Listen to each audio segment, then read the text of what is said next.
Philadelphia, I'm Bruce Buffer. It's time for the Anthony Gorgano Show! Good morning. Good morning, everybody. Well, happy Tuesday to all. Across the Delaware Valley is the Anthony Gargano Show, and we are presented by TrueMark Financial Credit Union, TrueMark.com/PHLY for the credit union difference. Yes, it was a beautiful day, opening day. Temps in the 70s, and the fighting Phillies come away with a win over the Rockies. Sanchez looked incredible yesterday. That slider, he had it working yesterday. He winds up going 5 1/3. He allows only 4 hits, just a 1 run on the home run, and 7 strikeouts and a walk. And he got better as the day went on. Philly's a little quiet early, and then the bats finally erupt in the 7th. So the Schwarber bomb, and then Sosa with a nice day, had a couple hits, and then back-to-back in the 8th, Kepler and Costi go back-to-back. Phillies go easy, 6-1. Alvarado pitched again, looked nasty, struck out the side in his only inning, had 1 walk, but he struck out the side, looked unhittable. Again, Romano looked good yesterday in mop-up. So Phil's come away with listen, Colorado stinks, but it's a good win. It's opening day. You kind of get it started. And meanwhile, the Braves lose again. The Braves 0-5.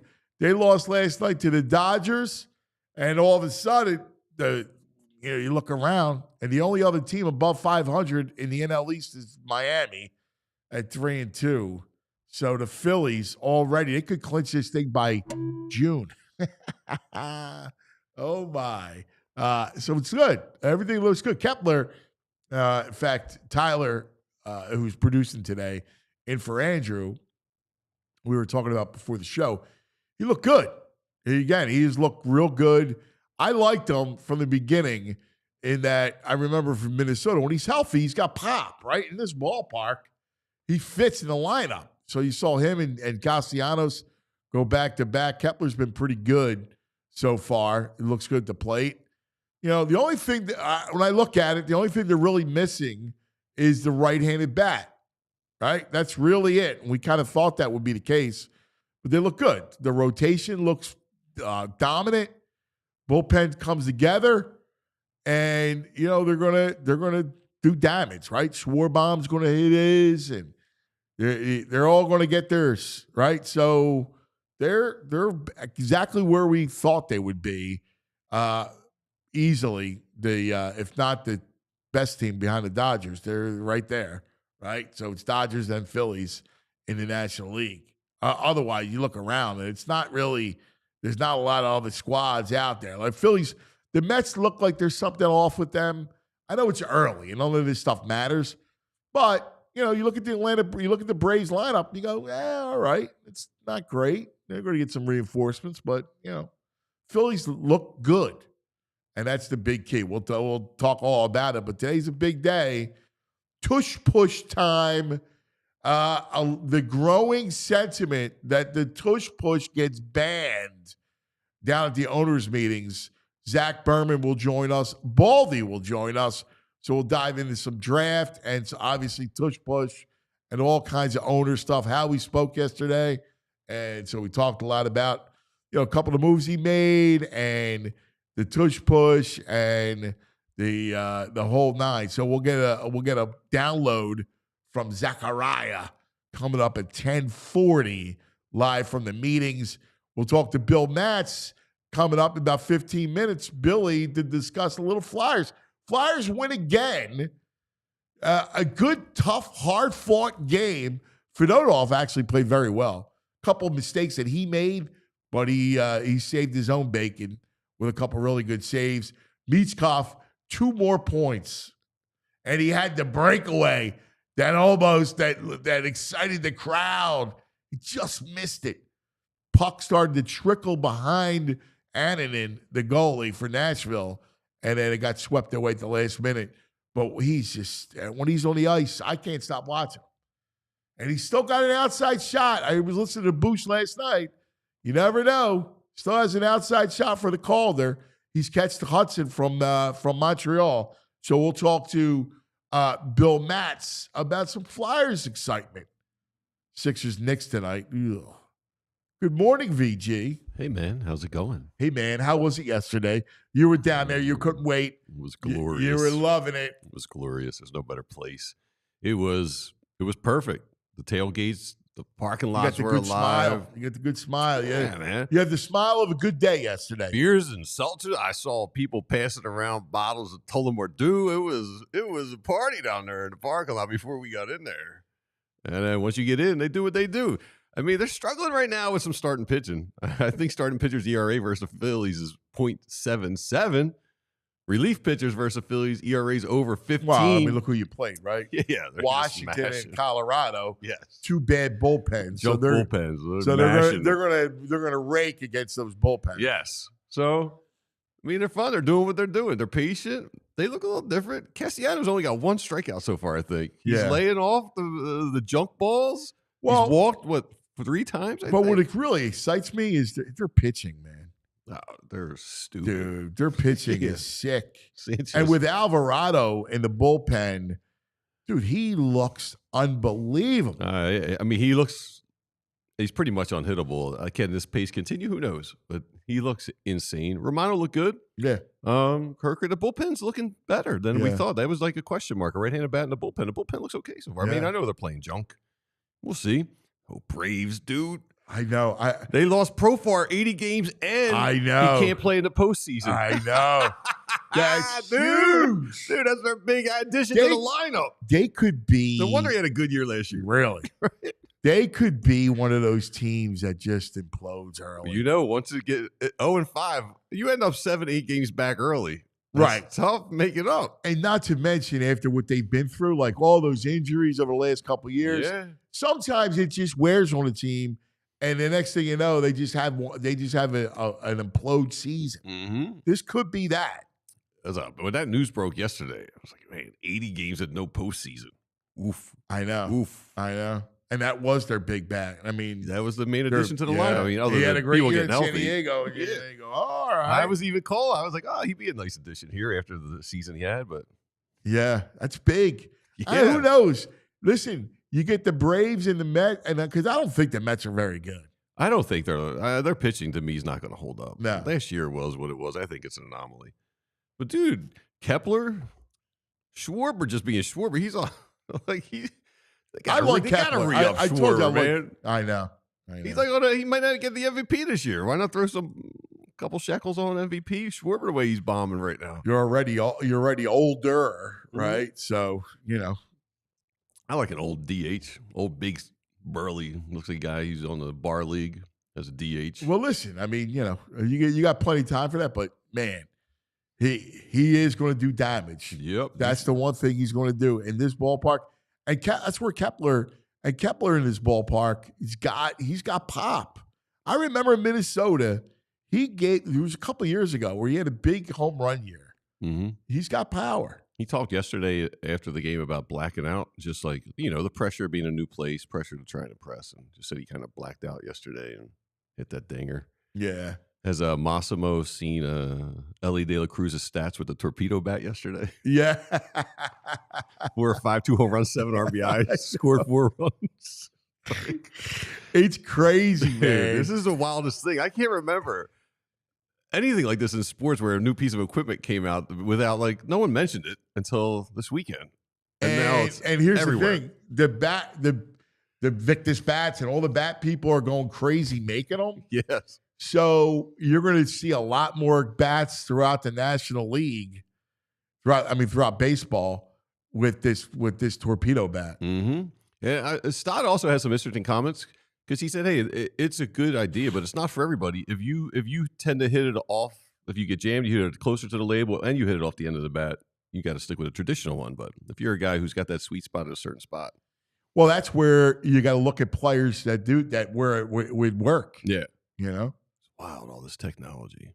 Well, that's not even technology. That's just the technology it's a brilliant idea by the Yankees, who said, well, why not just sweet spot to where you're making the most contact? No. I'm saying the brilliant technology is they can hook all these electrodes or whatever up to you, and you just take 1,000 hits, and they're like, all right, here's your sweet spot. And then they can tailor the bat to it. Dude, there's that. They have it for kids. It's the smart bat. Wow. Yeah. The smart bat is everything. Yeah. Because it does. Like, and you don't just, you could just move it.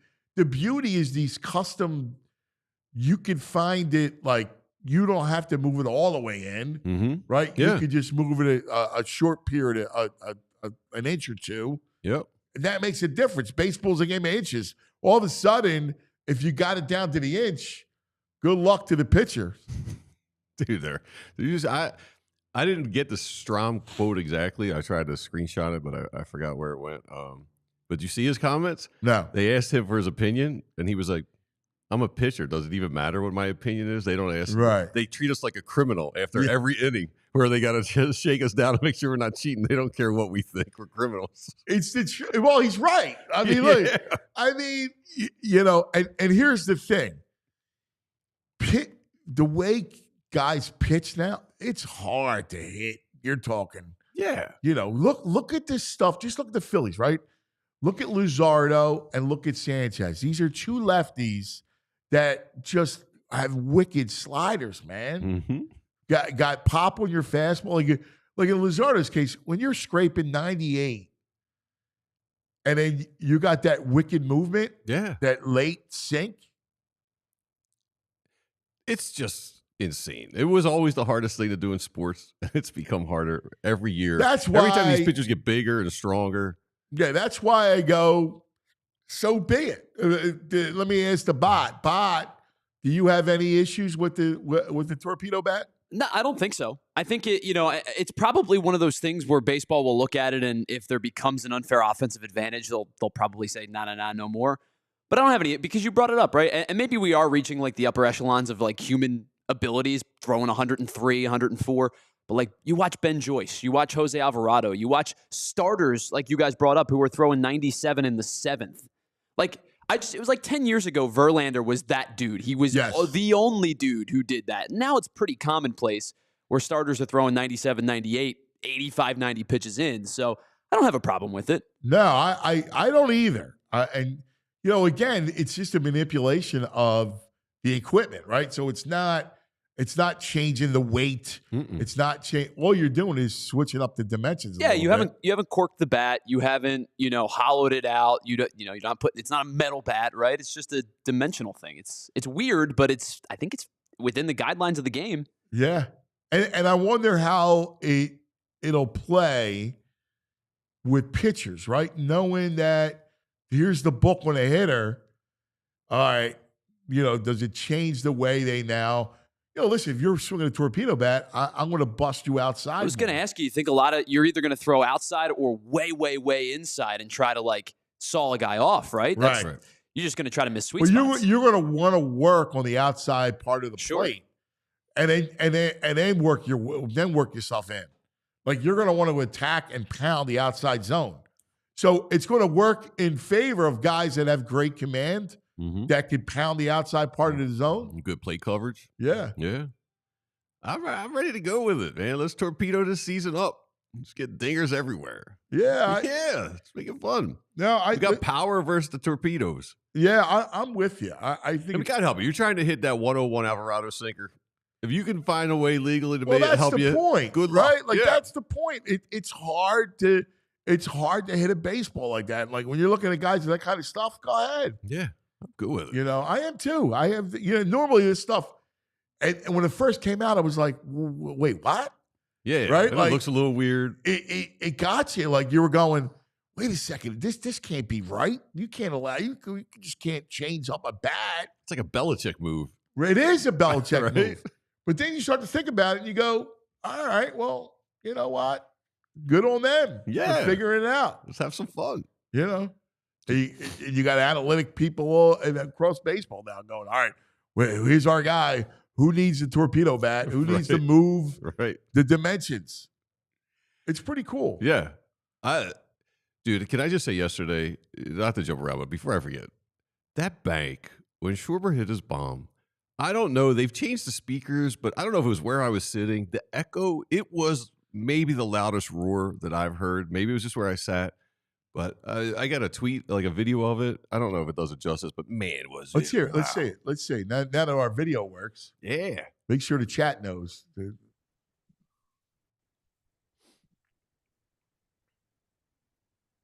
Gone off the batter's eye. One more time, bro. Schwarber lifts it out to center field. Going back on it is Doyle. Back to the wall. Gone! Off the Yeah, it doesn't catch it. It was like deafening down there when that hit. Like I felt like I was at a rock concert for a second. Well, that place is still special, man. Here's the beauty, right? The beauty is we were worried about the tepid interest going into the season. Mm-hmm. And, once you're playing and, 73 degrees opening day yeah, helps. beers are flowing, Yeah. right? Like, you got that going on. Yeah, I didn't stay in my seat. I like to do the walk around on the first day there to see what's new. So, spend an inning or two. We walk around, we go upstairs to the upper level, walk around the upper level. Do you really? Yeah, just get a vibe of everything going on at the ballpark. You're a CBP rat. Yeah, man, and it was electric everywhere, every level you went, everywhere you went, man. It was great. I will. It's I one love of that the place. It's one of the great It is amazing that place, and we were children of the vet, right? Yeah. And every time I think about Citizens Bank Park, it's so much better. It's Yeah. such a great place. I love the vet because I didn't know any better. It's Right. just this is what it is. Well, it's just memories of childhood. Yeah, but it was right? the only place I ever went. I was like, all right, this is what But baseball the bank is so much better. It's so good. I think- It's such a great place. I think USA Today did a readers poll and they voted it the best baseball stadium. It is. It's and the energy. Again, you don't find the energy anywhere else in baseball like you do at Citizens Bank Park. Yeah. Tyler with a good point too. It's 21 years old. I know. It still rocks. It's great. Yeah. I know. In this day and age, 21 It years doesn't old. feel 21. when Nah, you're there. it's good. Yeah, I am out on. There's an X. I know you got to do stuff with your sponsorships and stuff, but they got a Xfinity X now.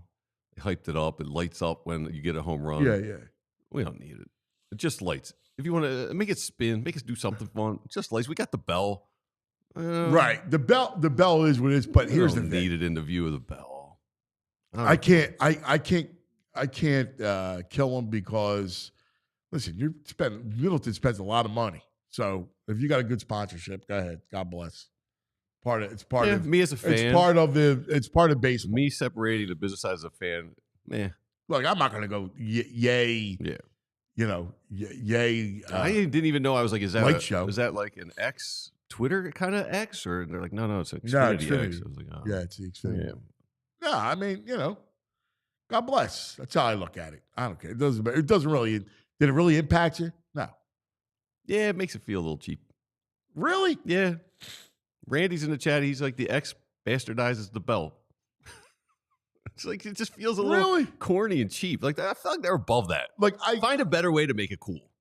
I give you it impacts the bell a little bit, but I don't know if you just focus on the And bell. I'll be like this. If you're going to do it, just make it cool. It's just not cool. Yeah. The way they do it. I You hear could do you. it. Just make it more interesting. I hear you. All right. Lots to get to. Bill Matz is going to join us coming up. Billy to talk a little fly guys.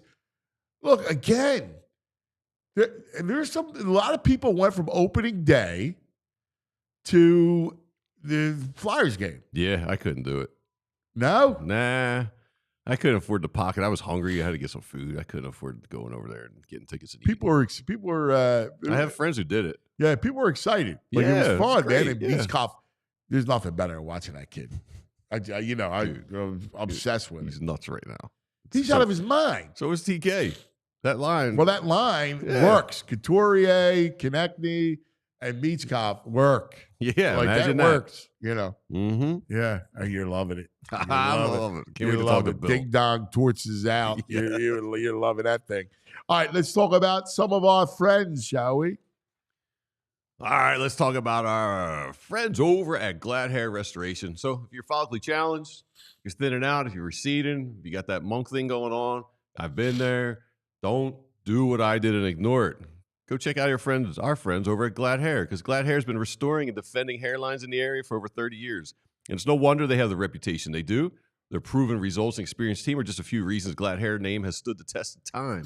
So Glad Hair by Morgenstern Medical is not just about restoration. It's also about innovation. Their breakthrough, specialized Glad Hair technique really does dramatically change lives and also hairlines. The Glad Hair techniques consist of a few things. You get one-on-one care. You get a 100% personalized hair restoration plan of action designed just for you and your specific hair loss. You get some follow-up care, and they also hook you up with some cutting-edge loss prevention treatments and medications and more. So Glad Hair, they can help you keep the hair you already have or help you bring back the hair you've already lost. If you'd like more information or ready to defend that hairline of yours, today visit them over at gladhairmm.com. Gladhairmm.com. Or you can give them a call or text them, 610-980-4000. And this is cool. TrueMark Financial. I love this program. So, all right, it's Financial Literacy Month. Didn't know it, but it is. And I've got something to help you get you going off the field, teaching your kids how to handle their money. If you're a TrueMark Financial member, you've got a fantastic opportunity to help your kids and teens learn to earn, save, and spend wisely with their free Greenlight account. Now, Greenlight isn't just any app. Totally changing the game for kids, whether they're setting goals for savings or learning how to track their spending or even getting their allowance. It's all right there at their fingertips. And get this, each kid, this is cool, gets their own debit card. That's right, they can make purchases, learn how to budget, and build real-world money skills, all while you stay in control from your phone. So you get a peace of mind, and they get the chance to make some smart, responsible choices with their money.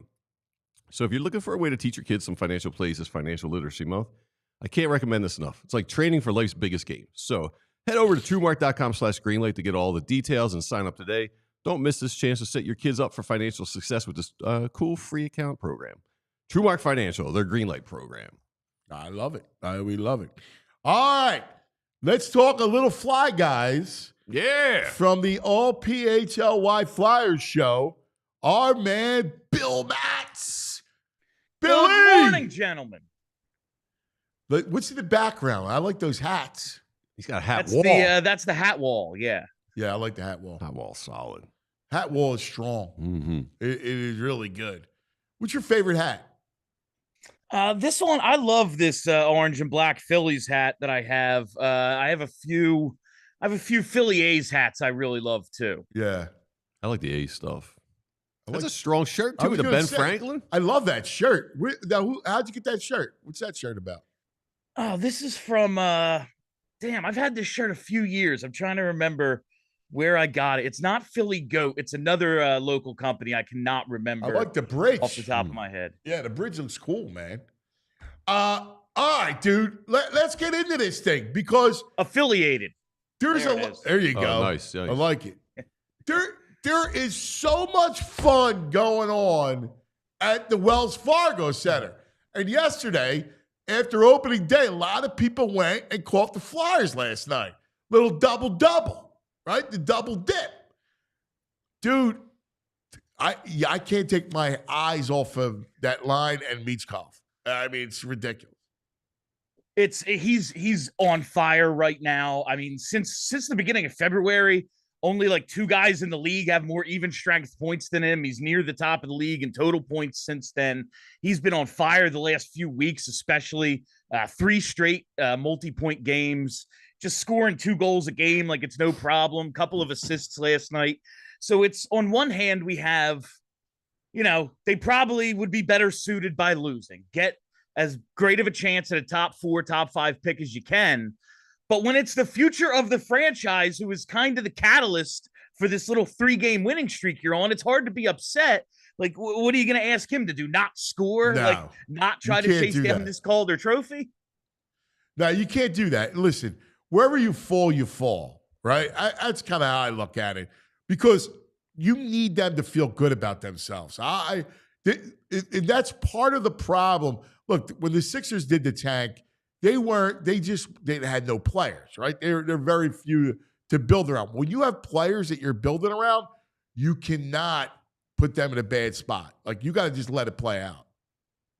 No, so many of these guys, the Flyers are counting on whether they're going to be here as part of the future or as trade pieces to help improve this team. You need these guys to be good for the future of the franchise. So it would be great to have the best possible lottery odds, but I always think back to 2017 and that draft didn't work out. But you move from 13 to 2, and I always thought there was just a little bit of karma in they didn't tank it at the end. They won a few more than people expected, and then they make the jump all the way up to 2. Maybe we get rewarded that way again in the lottery because, yeah, obviously they need the talent, but they have so many guys here already that need to be a part of this. I think it's good too, just for confidence to know, hey, just even if it wasn't, hey, maybe it was the coach and not us. Let's go in on a little hot streak, a little heater here to build some confidence up for these guys. It also translates to next year because next year you're going to try to make the playoffs. Mm-hmm.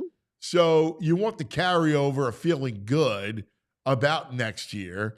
I mean, the way I see it, I don't know about you, Billy, but it's go for the playoffs next year, and then next summer you go in both hands and get the big free agent. Yeah, I think this year, this summer, obviously whoever they draft, it'll probably be pretty high. Perhaps they make the team. Jet Luchenko has a good chance to make the team. There's a few guys turning pro. Maybe we see them. But I think they do try to bring in a steady goalie and maybe take one big swing just to kind of get this thing going. But yeah, summer 2026 is when I think it is. That is all in time, I believe, when the salary cap opens up. You have Mishkov at like 22. I think that's really when they start to actually go for it. All right, so who do you like? Let's go through this. Who do you like as potential building blocks right now, and where would you slot them in? Right now, I really like the progress. Obviously, Matvei Mishkov, let's put him aside. We know he's the star. He's the guy going forward. I really like the progress Jamie Drysdale's made. Scored another goal last night. Yeah. He's just been really aggressive for them. I think he could be maybe not a top pair defenseman, but a guy on your second pair, kind of like a Kimmo Timonen, running your power play, being in that kind of mold. I think he definitely has a chance to be a part of this thing. A little Kimmo Timonen. Yeah. A little undersized, but I think he can make up for it with his just smarts and skating. I like that. Tyson Forster hasn't had the big jump this year. He's probably going to finish with around 20 goals, which is what he scored as a rookie. But he does so many other things that it's just he's going to play himself in position to be able to score more because he's going to get ice time. He got the most ice time among the forwards last night. He wins a ton of battles, just does the little stuff. And if he can score a little bit more, I could see him as a first or second line guy. I think those two have a huge chance to be a part of it. And I still really believe in Cam York. The scoring has to come from somewhere on defense. He did it his whole career leading up to being in the NHL, and it just hasn't translated. Obviously, he had the big blow up with Torts. Seems like that was kind of the final straw for John Tortorella here. But that talent, it's still in there, and I think they can really make something of Cam York still. Yeah, I listen. I feel you. I mean, and it's funny about the Forrester, that line with Brink and all. Like they give you energy. Oh, they absolutely do. They're in terms of like their underlying numbers, the stuff Charlie would come on and talk about. They're right up there in that. We've seen them have, in terms of lines across the whole NHL, they're really good. And we've seen them get on hot streaks and score at different points this year. I don't know if you can count on them for like the 20 minutes they were getting in matchups with Torts and, you're our shutdown line. But I think there's absolutely something there with that mix of guys. All right, Coach. So what are you feeling? Like, you know where I want. You know who I want. I want Tocchet. When they hired John Tortorella, my co-host and I were absolutely positive it was either going to be Torts or it was going to be Tocchet. I would still probably put money on if there's a line at Bet Parks. I would probably put money on Rick Tocchet. He has the mutual option in Vancouver. Hasn't picked it up yet. He's said, let's wait to see how this goes. I would still think him. There's a couple of guys I'm real interested in. Sergei Fedorov over in the KHL. He won back-to-back cups over there. Sergei Fedorov. Yeah, wow. Absolutely. Let's do it. Just bring more Russians over. Wow. I love it. Make them comfortable. He's won 2 KHL titles over there. Won back-to-backs the previous 2 years, and then this Sergey. past year they lose in the first round and his contract doesn't get renewed, so he's just sitting out there. I think there's some out-of-the-box stuff, but based on what we know Danny and Jonesy are kind of trying to do, I think it's going to be an established guy, and I think it's going to be someone who's part of the family, perhaps. Let me ask you a question. Could you do Talk and have Sergey as an assistant? I wonder. I wonder if he would come over for that, if he'd be willing to come over and be an assistant. You got Mitzkov with and you got, what's his name coming? Zavragan? Yeah, Yegor Zavragan. Hey, Dan. Wow. I like that. Billy, this is a University of Denver guy. There's a lot of chatter on text boards and threads and stuff. David Carl, is that his name? Yeah, David Carl, brother of former Flyer Matt Carl. Carl, wow, yeah. Do you think he's in consideration? Would they go a college guy again? I think the reason, like, you can't never go college again because Dave Haxtell didn't work out. Like, you can't be afraid because you made a bad hire. And David Carl has already, like, far surpassed any of the accomplishments Dave Haxtell had at North Dakota. I just think David Carl, I think he's going to be in everyone's conversation. Any team looking for a coach for the next few years is going to talk about him. But he kind of has the opportunity at Denver to be the guy there forever. He's 35 years old. He could be there till he's 90 if he wants to be. Like, that's kind of the system that he is set up in. He wants to take an NHL job if he's going to get, one, life-changing money, and two, not just be a coach who's got a 2.5-year lifespan, because that's what the NHL is. The best coaches only get a few years. You know, Jim Montgomery in Boston had like a 700 winning percentage.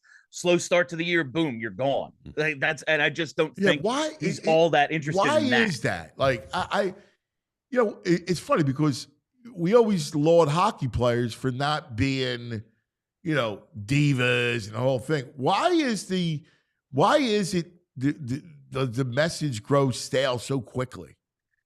I actually heard someone talk about this the other day, and it made sense to me. Hockey players, your whole life coming up, you have, you're a little kid and it's someone's dad, but then you graduate and you have a couple different teams. Then you go to major junior, you're there for a couple of years. You're never really in one place all that long to have the same coach over and over. And it just seems like the message gets stale in under 4 years for even some of the best coaches. Like, guys like John Cooper in Tampa are an anomaly at this point. You just don't get that sort of tenure, even when you have success. And I think the way players are brought along, where they never really have to get used to one guy, like that's kind of a part of it. And hockey is just such an emotional game. You run so hot for so long. How do you ever take a step back, I think, is kind of the issue too. Yeah, I also think sometimes, like, Laviolette, I thought was a really good coach here. Like, and he was a guy I never really want to get rid of. I thought Peter, sometimes I think you need to give some of these coaches the benefit of the doubt. You gotta let them get through some rough spots before just hatch it. You do. Also, I've heard like so much that, back in the day it was, well, we owe the coach a trade. Okay, let's shake things up for him, and then we'll see how it goes. Let's give him a couple of weeks after we change the dynamic in the locker room. And with the salary cap, the last few years, especially with it being so flat, nobody has any cap space. Nobody can make any trades in season. It's really difficult until you get to maybe the trade deadline. And by then it's too late for most of the teams in the league. So they go with the coaching change because it's just so hard to make trades. So tell me about Talk as a coach, because listen, I know him as a guy, and I the nostalgia part of me loves it, and I know he's close with everybody here and Jonesy, the whole thing. But what about as a coach? He was Arizona, if Tampa, before Tampa got great. Arizona, he turned them into a winner. Vancouver, he's done well. I don't know. They're a little disappointing this year, but what is he like as a coach? Yeah, I think he's I think obviously the good leader he was as a player, intense as a player. He carries all that over, sets that high standard he has, a lot like John Tortorella did. But I am interested to see how he's kind of perceived around the league this summer with the way the JT Miller situation and everything kind of fell apart in Vancouver. Now they're still in it. They're still hanging around, and he's kind of kept that team together through this difficult time. But also he did have like his two best forwards in a feud that nobody could shake one of them and be like, grow up. The two of you need to grow the F up. And that's it. So I wonder if that's going to be held against Tortorella or against Tocchet, or if everyone's just looking at it like that was an untenable situation. He got the most he could out of that team. I see what they did last year, and they were so good, and they go to 7 with Edmonton in the second round. And, it's tough to beat McDavid when he's just going to be nuclear like he was in the playoffs last season. But I think he's thought of as a really good coach. I think he's going to have more than one suitor if he's available this summer.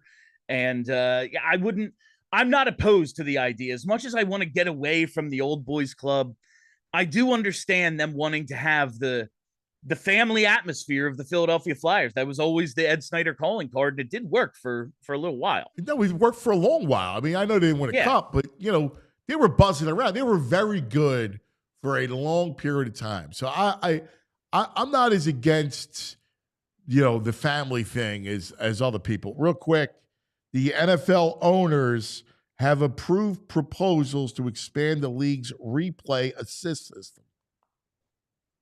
Right. They also have passed a rule that both teams will allow to possess the ball in overtime. Like it. In the regular season. All right. Birds are 1-0. They proposed that one, right? Yes. So now we wait for Tush Push, Billy. I can't wait. I can't wait to find out that the crybabies of the league don't have nearly as much support as they think they do. I'm really looking forward to that. Yeah. I'm worried about it. Nah, not this time around. If they might have built it up in a couple of years. I don't think this time around. Really? Yeah. I don't know. Hey, Bill, can I ask you about one name I've seen floated out there that I think is kind of interesting? The Oilers coach, Jay Woodcroft, they got off to the slow start. They canned him, but he seemed to be okay the year or two before that. Like, what do you think about him?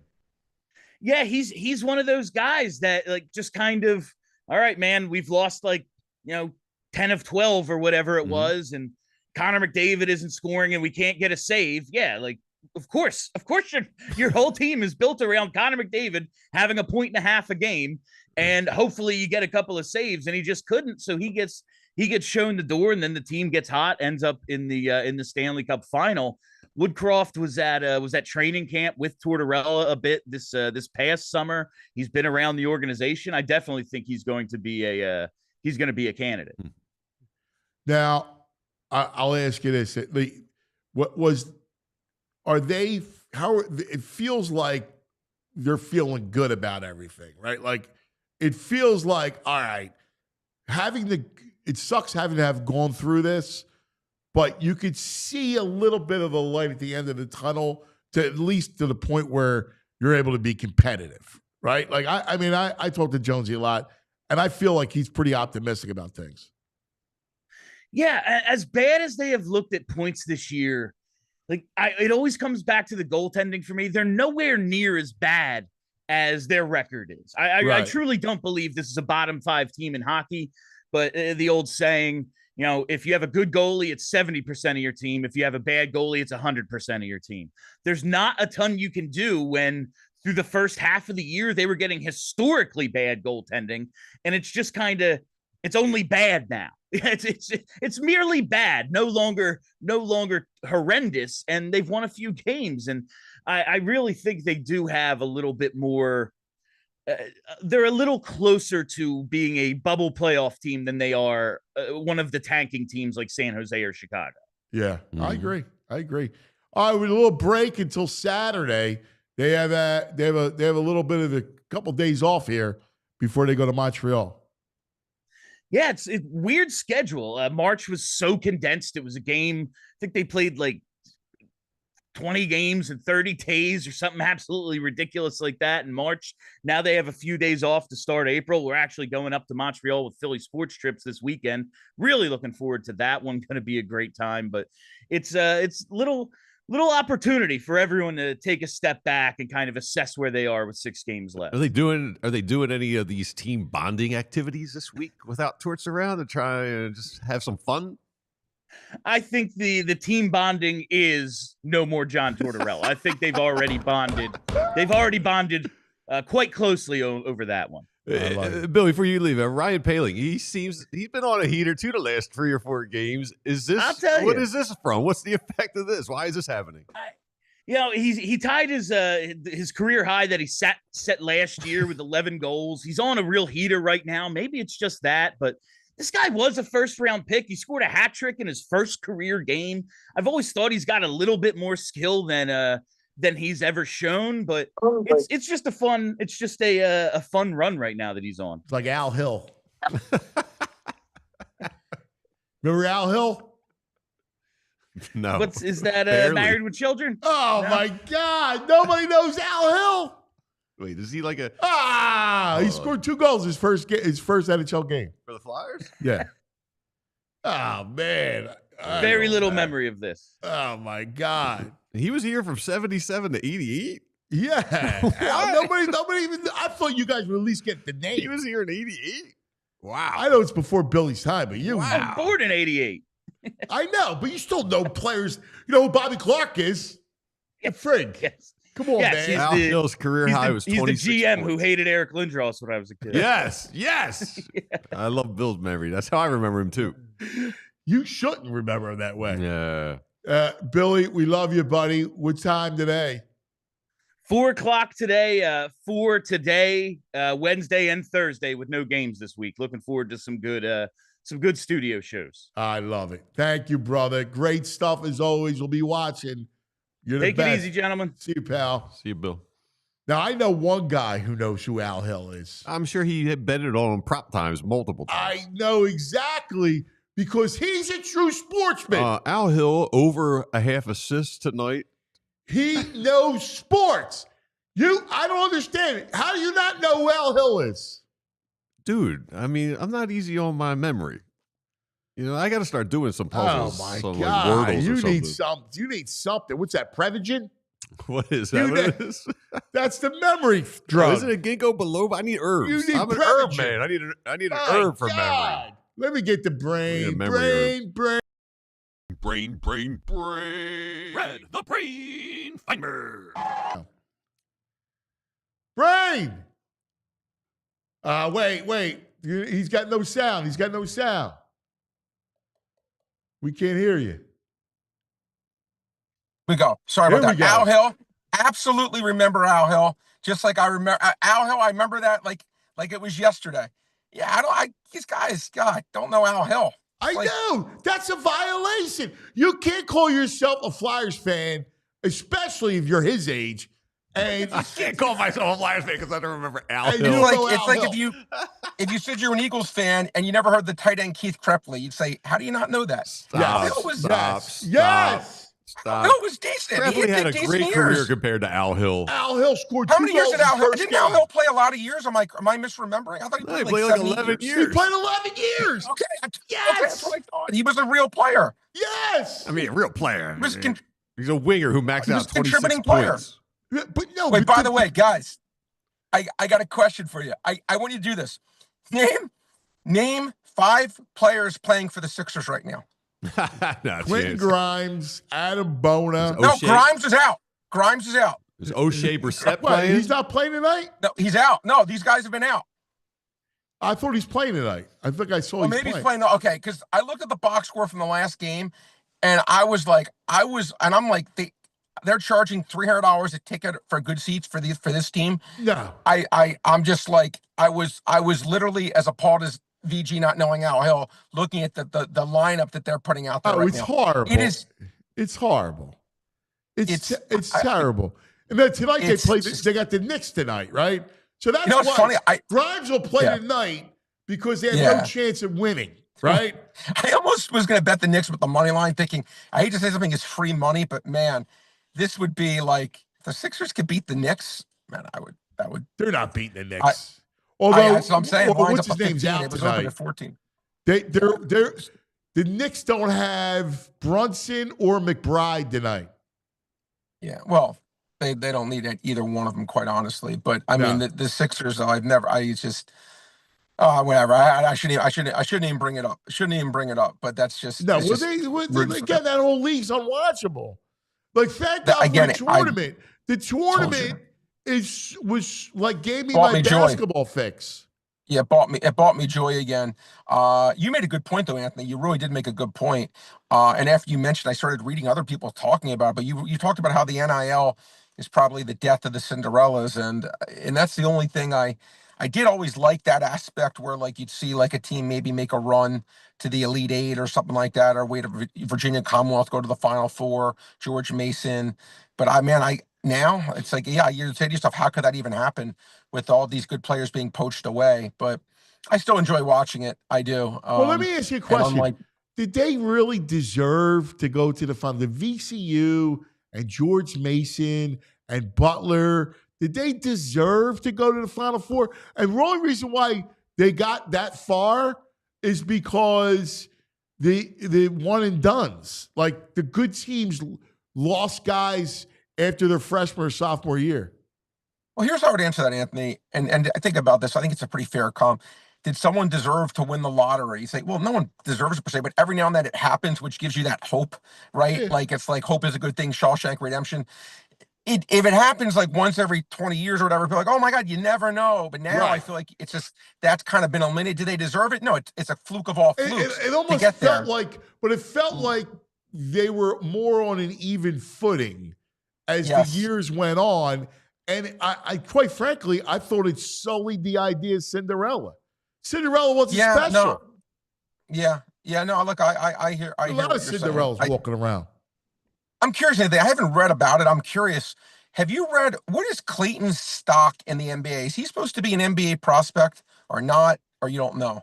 I don't know. All I know is he makes some big shots. That kid. That's what I'm saying. I mean, when I watch this guy, and again, I don't pretend to know, but I see some of his shots, and I'm like, oh my God! It's like he hits those shots. You just like.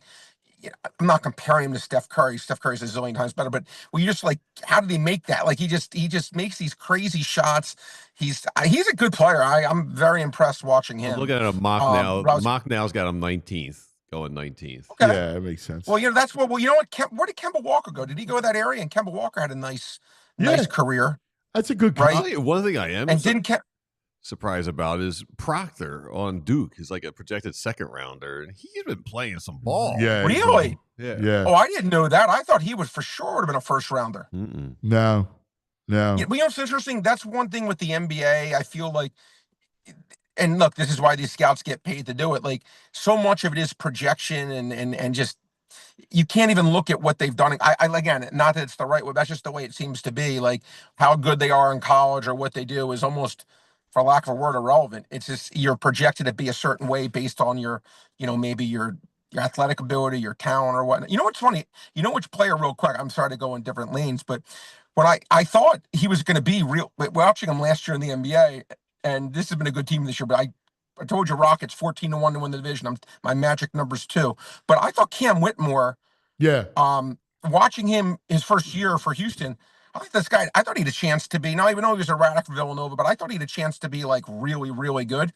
He's like really now become a guy that doesn't play for them anymore. And I thought he was maybe on the verge of being like a really productive NBA player, but I don't know. I was just these because remember he was a guy who slipped in the draft, and I always like finding these guys who maybe slip, who maybe are underrated. But your Proctor to me could be one. When I watch him, he looks pretty good to me. But he feels like a player. He's a basketball player. Yeah, I agree. So. How about OKC, man? My God, you got 8 and 20, I bet them yesterday, Anthony.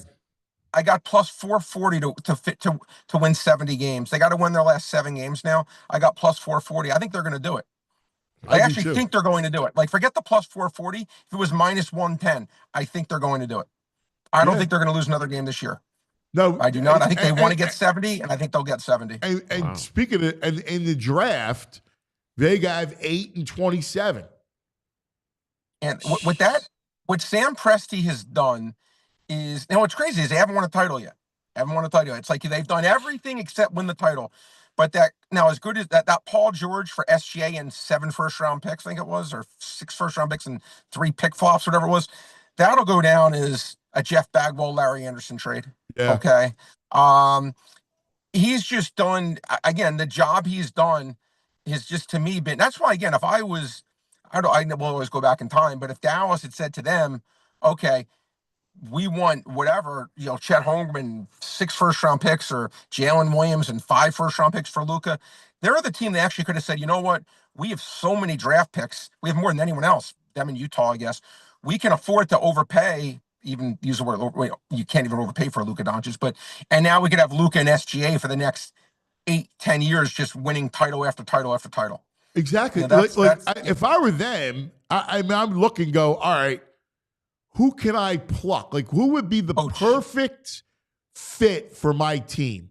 Because I can just give away the store and have, like, you can't even use all these picks. Like, they're 17. That's what I'm saying. That's why they would have been, to me, what Dallas did by not shopping him. Now, again, would they have messed up their team? I use the word messed up. Would they have gone with, like, the chemistry factor when they were, like, 45-6 at the time, or whatever their record was? Would they have said, you know what, we don't even need to do this? Or would they say, you know what, we can get Luka Doncic here? But I don't even know what player fits that criteria. Like, Giannis is probably played, like, what, 10, 11, 12 years now. They're not trading Jokic. It's like, how many guys would really fit the criteria, Anthony, that they would want to go for? You do it for Flag. Yeah.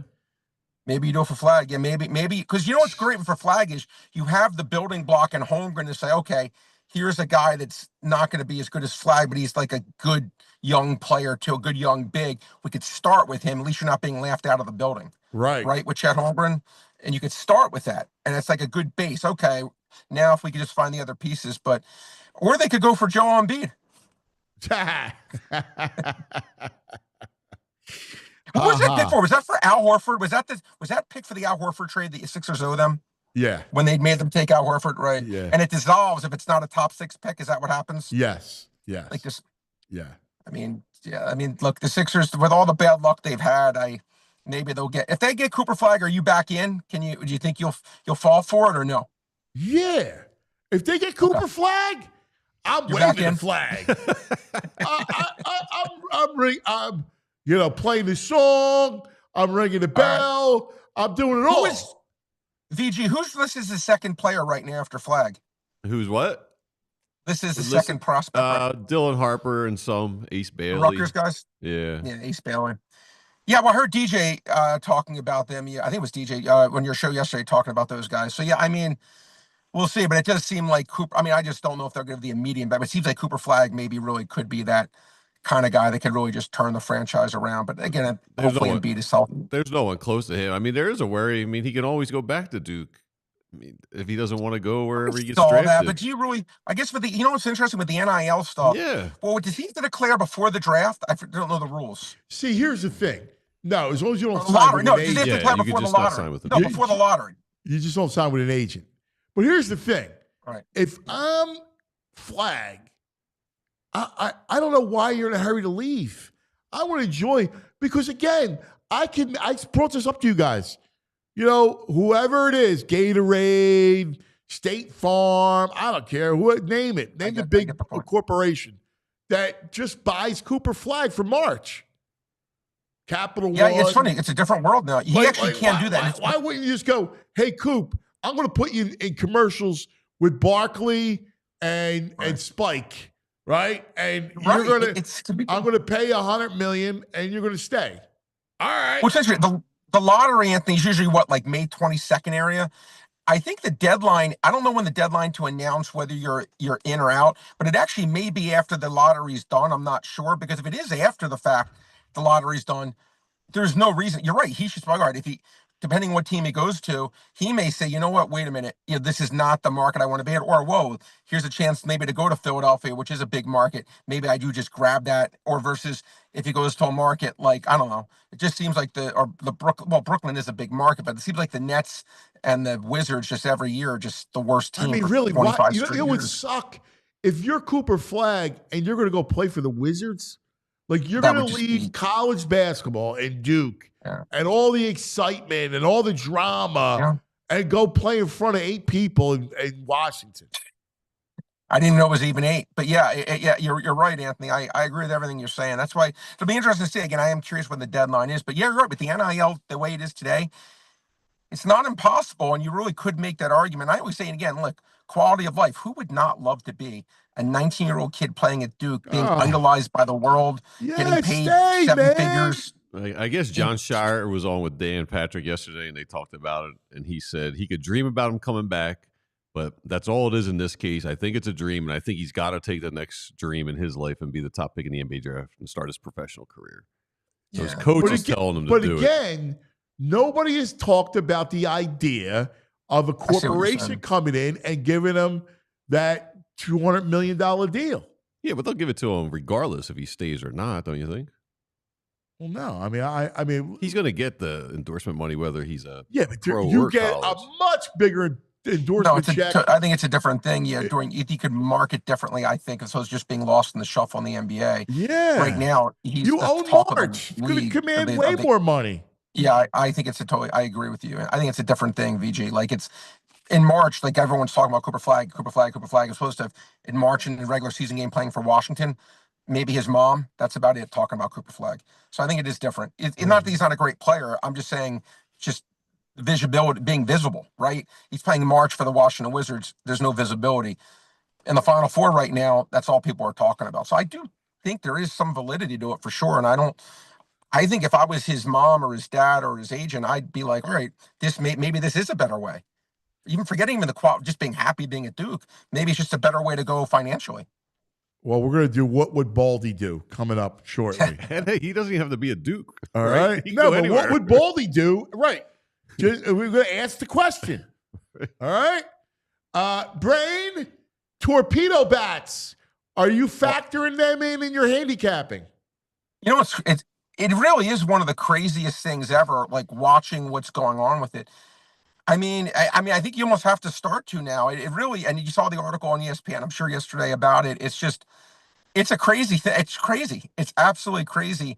I still, again, not enough data for me to go completely crazy on it, but it's certainly, I'm sure, look, other people, everyone in the world's looking at it right now. But I know we're up against it. I had a lot of stuff I want to, if I could write it out real quick. Yeah, do it. Let's go. Today. All right. Our old friend, Michael Lorenzen. What do you think his last 48 starts, over 14.5 outs, 42-6, over 14.5 outs. He may not be great. He may be Joe Blanton Jr., but he gets 15 outs. Michael Lorenzen. Michael King hurt my feelings. Michael King hurt my feelings last game. Did not get over 5.5 strikeouts. Was 14-2 last year at home. Saying he gets it this time. I'm going to be stubborn going that 14-2. Michael King over 5.5 Ks. Chris Sale, this is probably my favorite bet of the day. Over 5.5 strikeouts, 26-3 last year. As good as the Dodgers are, they strike out more than the average team. This is an incredible bet. Not good, not great. I use the word incredible. 26-3 over 5.5 strikeouts, Chris Sale. Corbin Burns over 15.5 outs. Now, here's one, Anthony. I'm going against the bats. He's going against the Yankees, but he's over 15.5 outs. He's 27-7. Corbin Burns always seems to pitch 6 innings, including this opening days. He's gone the 6 innings, too. I did look that up. Like him over that. Wendell Carter, NBA, Orlando Magic, 24-6 his last 30, under 12.5 points. Naj Reed, Minnesota Timberwolves, averaging 14.5. They made the over under 11.5. He's 48-26 to that over. Our old friend Dante DiVincenzo, last 20 games has gone over 9.5 points, 17 out of 20 times. Sign me up for that. Last but not least, the old Grizzly veteran Julius Randle, 26-4 over 5.5 rebounds his last 30. Why are they making it 5.5? I don't know. I just did the bet.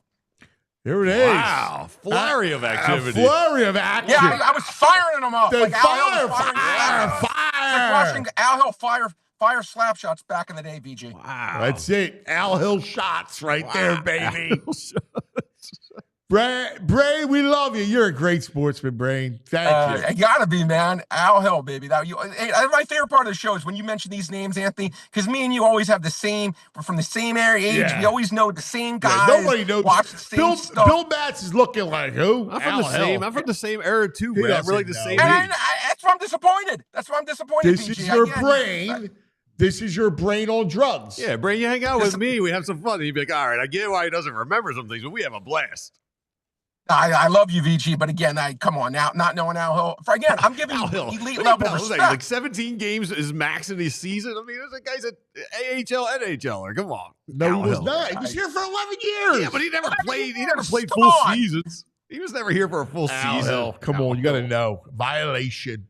You know what I want you to do, Anthony? I'll Was leave it on this note. DeMayo? Yeah. I want you to give VG Not a Al basketball either. player tomorrow, an Al Hill comp from like the late 1970s, early 1980s. Let's see if he gets it. We'll give him a chance to redeem. I'm going to come up with some names. I'm going to text you some names, Anthony, and I want you to give them tomorrow. Let's see if this guy can redeem himself. I'll give you a couple flyers. I like it. All right? That's All right, good. chance to redeem yourself, VG, tomorrow. Yeah. I just did. Rob DeMaio. It's Rob DeMaio. There you go. He's you said an Al Al. DeMaio. He's an Al Hill comp. No, get out of here. Good stuff, Brain. Thank All you, right, Brain. See you guys tomorrow. There he is. Brain. That's your brain lucid. This is your brain gummied. Hey, man. Yeah. I only have so much bandwidth, right? You can't have names like Al Hill taking up space. Would know if it was a baseball guy. Bot would have known it. I love Brad's idea, though. I think he should come up with like 5 names and like 3 of them are real and 2 aren't. We'll test them every day. I love it. Yeah. Sorry, VG. We're setting you up for failure. I like that I mean, idea. it won't be the first test I failed. I'm ready to go. Right? I like that idea. All right, coming up, we got NFL news and the great Baldy. What would Baldy do? I'm going to ask him some life questions. Oh, he's going to reminisce about his days on Duke's campus. Of course, I'll go back. He probably loved the days on Duke's campus. This big man. No, but it makes sense to go back. I mean, listen. Baldy's an advice guy. Sure. Don't you think? He's a sage. He's like going to an oracle. Well, that's on the mountain. And that's why I think it's you. That's why I want to do. What would Baldy do with some of these things? Like, what would Baldy would he keep the torpedo bats? I don't think he's going to be a fan of torpedo bats. All right. I'm looking forward to it. I don't think. All right. Let's talk a little Rothman. Look up on my friends. Yeah. Rothman. Hey, let's get back to what you love. All right. If you're a weekend warrior or just trying to keep up with the kids, like me. You got to be able to throw with the kid. Oh, man. Some of my best memories throwing with Pops. Yeah. No, we do, I mean, I'm out there every day. My throwing with Pops was a little more relaxed probably than yours. All right. Well, you know how tough it is. But, listen, it's part of the deal. I know it is. Well, I'm trying to make this kid a Trying to get on the next level. I get it. All right. Whatever I got to do to make this kid a college athlete. All right. I mean, it's self-preservation here, my man. I totally get it. All right. Listen, whether you're a weekend warrior or just trying to keep up with the kids like I'm talking about, you know how tough it is when your body doesn't cooperate. All right. And that's where Rothman Orthopedics comes in. So whether it's pain from playing your favorite sport, an old injury, or just age catching up, Rothman's team of experts is here to help. Then they do it with evidence-based care and a mission to restore your mobility that will help you get back on your feet and do the stuff you love. This is why we have the Rothman docs on. I tell them all the time, thank you. All right, it's God's work getting us out there and doing stuff that we love. Don't let pain hold you back. Visit RothmanOrtho.com/PHLY to schedule your appointment today and get back to being your best self. That's Rothman Orthopedics, where getting you back to your game is their mission. Now, let's go with our friends at Parks Casino. Oh, did you do any homework on this? Nah, yesterday was not a day for homework. Oh, that's right. Yesterday. I was going nonstop. Once again, how could you know Al Hill after the day you had yesterday? So here's the deal. Parks Casino, our casino of choice, has all the action, excitement, headline entertainment. Sunday, April 6th in the Liberty Bell Beer Garden at Parks Casino. It's Cosmos with Candace. I like it. All right? You should go up here. I used to watch that show. So did I. It's like a date night show. Sunday nights. Sunday night, dude. Sex in the City. They used to be like Desperate Housewives. I used to watch with the lady. David. Yeah, Larry David. And Sopranos. Oh, yeah. That was the Sunday night lineup. I loved this on HBO. Mr. Big. You know, it was great. All right, it's Cosmos with Candace Bushnell, who was the author who created the whole thing, Sex in the City. Plus, they have everything. Like, so you're going to go this weekend. You have thousands of hot online slots, state-of-the-art sportsbook, beautiful poker room, and that all-weather beer garden and collection of award-winning restaurants. Parks Casino, this is how you win. Pennsylvania's #1 casino. Tickets on sale now for these headliners. April 11th, the Isley Brothers. Yeah. Ooh, this old heart of mine's been broke 1,000 times each time you break away. The ham's off today. I know. I miss them. Yeah, the ham's off. Oh, we got the bot. I got the Can't bot. ask the bot to sing. Bot. He's not a Bot, singer. do you sing at all? Sure. I mean, I don't know. Whoa. Really? I don't know if I know. I who's in it. never would have I don't know guessed who's that coming you'd up. Any sing. death metal bands coming up to the park? Actually, I looked. There's not. Comedians Chad Daniels, Kelsey Cook from Pretend Problems Podcast. April 16th, psychic Matt Frazier. April 26th, comedian Gary Owen. May 30th, country artist Ashley McBride. May 16th, Larry the Cable Guy. June 7th, the Long Island Medium. Yeah. Teresa Caputo. Yeah, cuz. Your cousin. Yeah. All right. July 12th, comedian Mark Norman. Don't forget dinner and drinks before the show. Liberty Bell Gastro Pub and Beer Garden. Parks Grill, Steakhouse, Bamboo, Noodle House, Chickies and Pete's. ParksCasino.com to buy tickets for all shows. Parks Casino. This is how you win. You got to be 21. If you have a gambling problem, please call 1-800-GAMBLER. This portion of the show brought to you by Rite Aid. RiteAid.com for the store and pharmacy nearest you. Margie, Ruthie. All right. Now, before we get to all the NFL stuff, like expanded replay, like the overtime rule, Tush Push hanging in the balance, what would Baldy do? Baldy.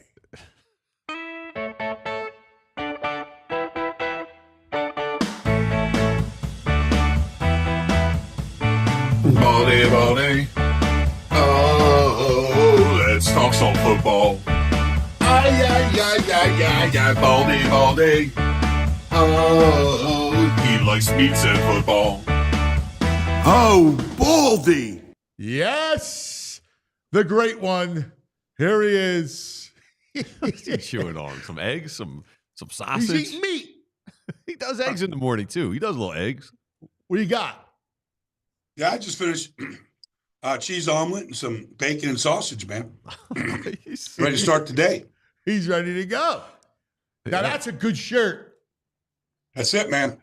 Yeah, we got a new product line coming out. Take care of your boy.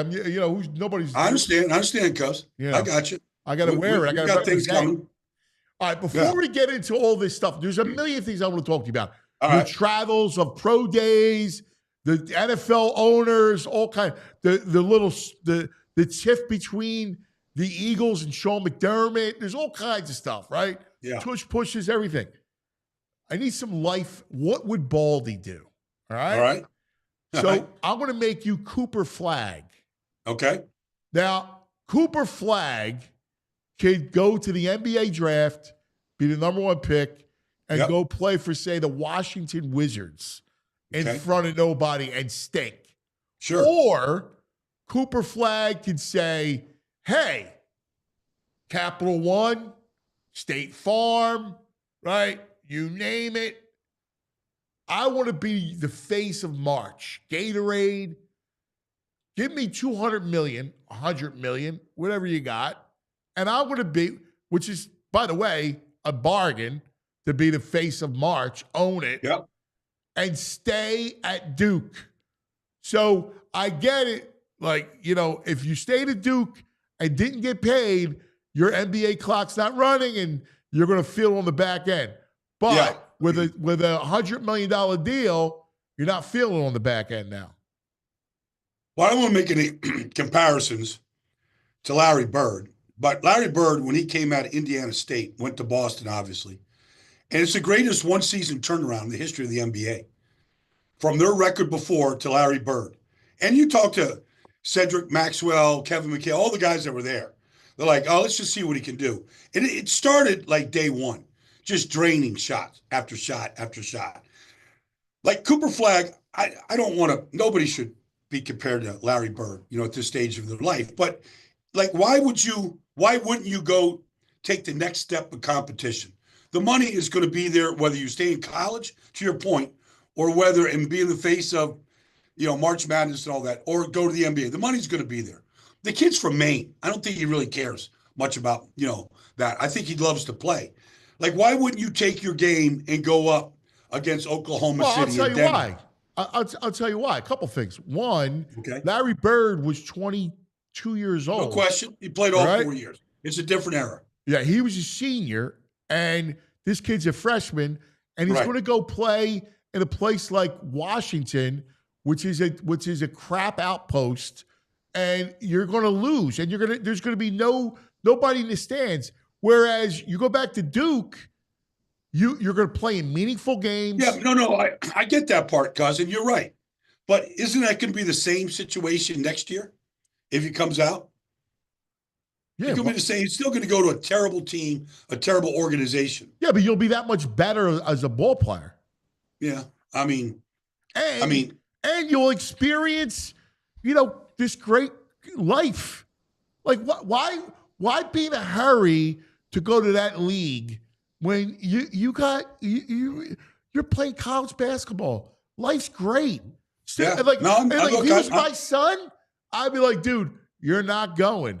We're going to do big sponsorship deals for you, and you're going to enjoy life a little bit. Half the amount of Yeah. games. No, I mean, look, I'll make a comparison. It's not apples to apples, but I remember going to do a Stanford game when Andrew Luck was a senior.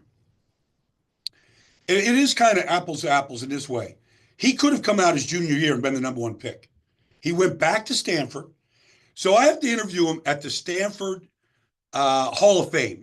Tiger Woods is in there. Like, there's all these great, John Elway. Like, it's actually pretty cool to see when you get to campus there.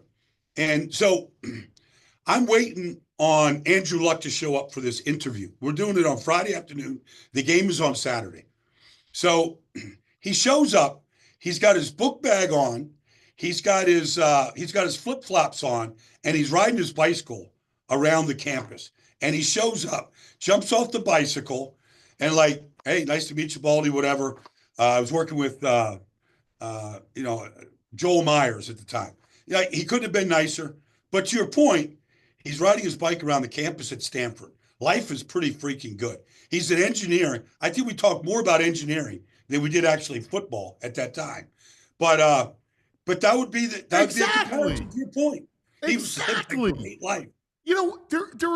There's a beauty in that. Like, we have sold our souls sometimes. And listen, the money's going to be there regardless, like you said. And he'll make the money in the sponsorship deals. But like, why are we selling our souls here? Like, how about we actually take a moment and enjoy this whole process? He's going to be insured. He's going to, so it's all the ducks are in a row. Yeah. Take a moment. Well, I could say, as a guy that graduated from Duke, like, it's a good life. It's a good life. Going to a small school with 6,000 people. Cameron Indoor is a legendary place. You can actually, like, I've been there with great basketball players for the last 45 years. I'm telling you, those guys can be real students. Yes, the student body, kisses their ass to a degree, but you can be a student. You can walk into a theater, a theater room on, I don't know, the history of Western civilization, and you can be there with your book bag and learn about the Roman Empire, whatever class it is that you like, and you could be a regular person. So there is a great deal of charm by staying in. It's funny I love the energy of college campuses. I would love to go back to school. Like, I'll be honest with you. I love covering college sports. The energy's there. It's this place of learning. There's no doubt. Peaceful. I am as fascinated. Like, so I was on Penn State's campus on Friday. So, and even, Miami's like the former Monday, like Penn State's just this enormous, like, mushroom cloud of buildings. It's tremendous. But you get to the athletic facility and you go, why wouldn't you come here? I don't care if you're a wrestler, a lacrosse player, a hockey player, like any football player. Why wouldn't you come here? Like, everything I'm in their football facility on Friday. I mean, it's a lot, a lot different than when I'm at school, as you know, but I mean, every single thing you need, from a protein shake to certain I don't know, supplements to every single piece of equipment that could make you a better athlete, it's there. Like there's nothing else like it. I'm going to Boulder on Friday. It'll be the same thing in Boulder. Probably not quite Penn State yet, but it probably will. You know, Deion just got his money and it's going to come. So you're right. I mean, it is if you're an athlete, it is literally nirvana. Yes. Thank you. I mean, Peyton did it. Peyton went back. He would have been the number one pick in the draft that year. I actually did a story. I went to class with him. I spent like 10 days in Knoxville at the University of Tennessee. My favorite story I ever did. And I went to class with him. I followed him around, and he went to class. And we got a bite to eat, went to practice every day. It was the greatest. Yeah. It was the best. So look, there is a great deal. I don't think everybody needs to be in a hurry to get to the NBA. I'm not backtracking because I do think there's a level of competition that a guy like Flag needs and could get night in, night out. But, you could do that, like to your point, next year or the year after or the year after that. If maybe that Duke degree means just as much as an NBA contract. I'll tell you one thing. I'm rooting against him. I'm rooting for Houston because I want to see him not win it. So he'll come back and say, I got finished business. Yeah, then the Sixers will get the number one pick. Yeah, I would have. However, I have an issue about watching that Elite Eight game with Duke and Alabama. Like, I understand Alabama drained threes the game before to get there. But what if you didn't watch that game? Like, I can't tell you how many references they're telling us that Alabama was hitting their threes 2 nights ago. Well, so what? Like, why is Duke defending the perimeter like they're defending the perimeter, and why can't Alabama beat it? Like, be in the moment. Like, I fight that sometimes if I'm doing an NFL game. Like, no fan saw the Eagles barely beat, I don't know, let's just say Cleveland last year. Like, you're like, this is every week, every game is a new game. Let's keep it on the game and forget about what happened that allowed them to get there. Because obviously Duke's perimeter defense was outrageous. They couldn't hit those threes. Why not tell me about the perimeter defense and how they switch, why they do what they do, and how they do this? Yeah, I mean, their defense was sick. I mean, that Alabama team, wow, like they just go up and down the floor, and they were sick. Like, they're a good defensive team. It's going to be interesting because Houston and them, both two good defensive teams. Houston could turn it into a rock fight. They could. The length of Duke's defense is pretty impressive. Yeah, they are. They're really well coached. Yeah, they he really stepped are. into that spot coaching that team. It's a really that John well-coached Shire, squad. that guy's from Chicago, like Coach K was from Chicago. That guy, he's a legend in Chicago. Like how tough he was and how good he was. Like, he's bringing that same mentality to this team. They play defense as well as any team I've seen in a long time. Mm-hmm. Yeah, it's the truth. All right, we got a bunch of stuff for you. Let's start off with the owners' meetings going on right now. So here's some of the things that they're doing. One, they're going to have expanded replay. So we're waiting to find out what that'll entail. But are you in favor of expanded replay? Well, I mean, you can't turn the clock back on technology. So we all get to see replays, and you can't, it's ruining the game. Like, it's ruining a lot of things. But we can't live with bad calls or calls that should have been overturned. Like, they decide these games in a lot of cases. So I'm not opposed to it, cuz. Right. But my problem with this whole, the owners' meeting in general, and then the rules that get put in place like they are right now, whatever that rule is. My problem is the game is already impossible to officiate. And any rule change you make right now is just going to make it more impossible to officiate, whether it's officiating the tush push or anything else, pass interference, like you name it. Like, it's impossible to officiate without replay, to the point where are we going to replay like literally almost every single play? And that's the problem with the whole thing right now. Yeah, it's you're spot on. I mean, I hear like, but like you said earlier, the technology is going to make you crave what really happened, right? So if that means challenging a flag, like you could say it, like you could see them.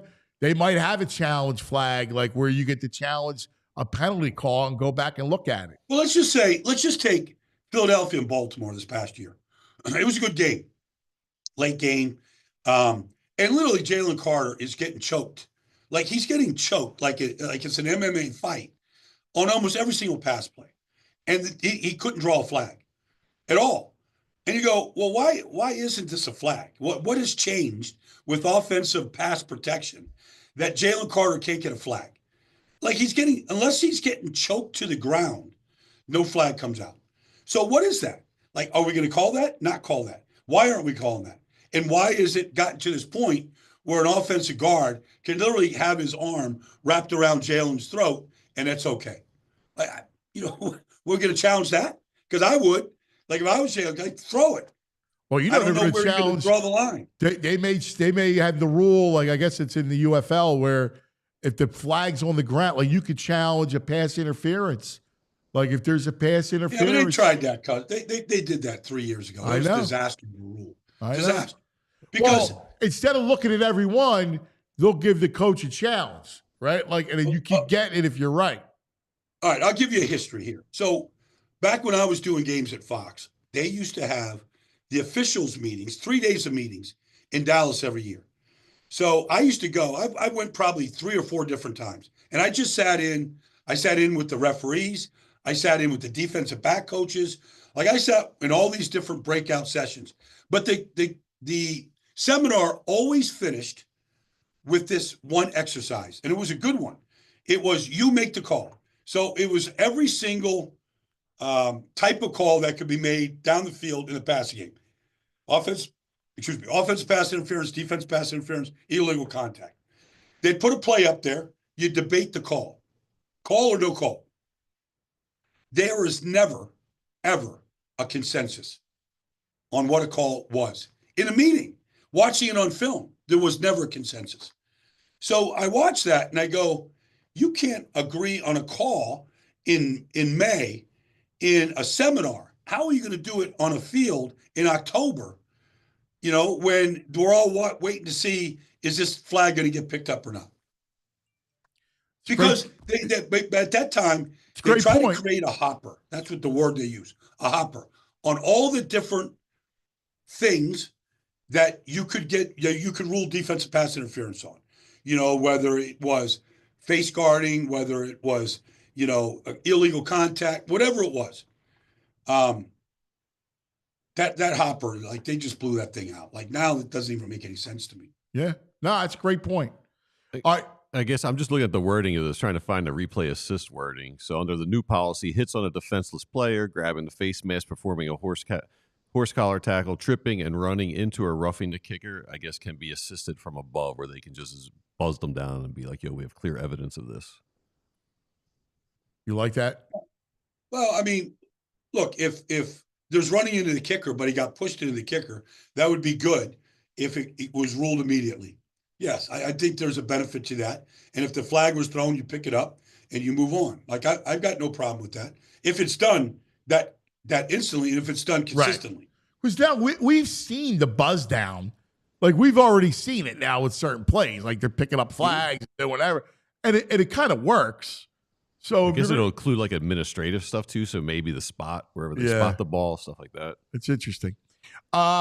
Do you like the new overtime rule where both teams get to possess the football? Yes, I do. Yeah, me too. I like it. Because let's face it, if you lose the coin flip on that, you might lose the game. Like you can say, well, your defense has to stop them from scoring a touchdown. Okay. Well, maybe they've had injuries. Maybe they're tired. Maybe, the opposition has just got, they're in a groove right now, whatever. Like, that's not, like, I just make the rule consistent. Make it consistent with the postseason. Yeah, I agree. They seem to be struggling with the kickoff. They tabled one piece of it, I do think that they're going to kind of come back with this current form and then allow you to declare for onsides. But the onside kick is really meaningless. It's impossible to get. And they're also talking about giving you the ball at the 40, which would be horrible. What are your thoughts on the kickoff? How do you fix this thing, Baldy? Yeah, well, giving it at the 40 is ridiculous. It's a joke. Like, that wouldn't put every single defensive coordinator, like, they would never sleep. Like, you're going to defend the field from the 40-yard line? You understand that how you shrink the playbook when you can, keep a team inside the 20? You shrink their playbook tremendously. And the percentage of chances of scoring is just going to go through the roof if they do that. I'm a big fan of the kickoff. Now, I understand safety and player safety is real.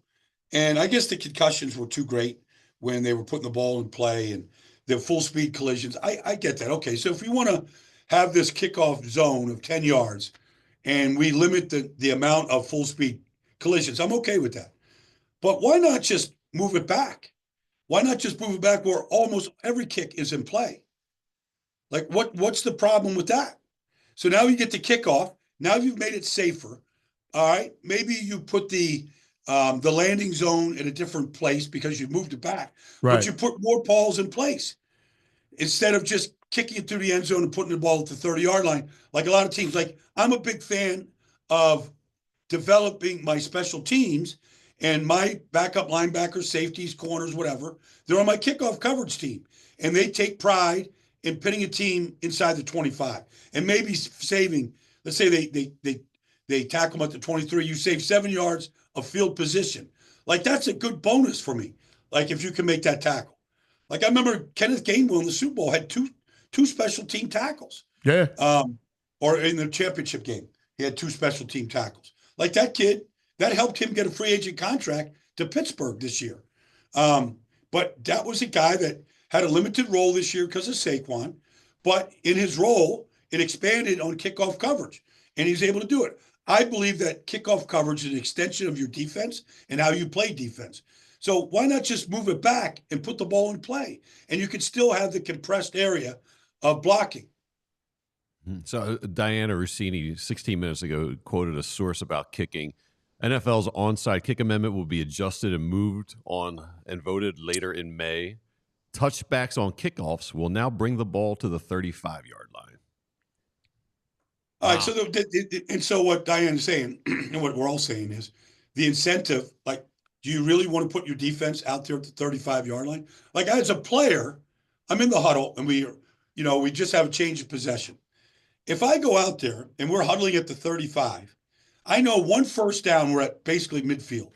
Every single time for 12 years in the NFL, if I saw us at the midfield, I'm like, we're going to score.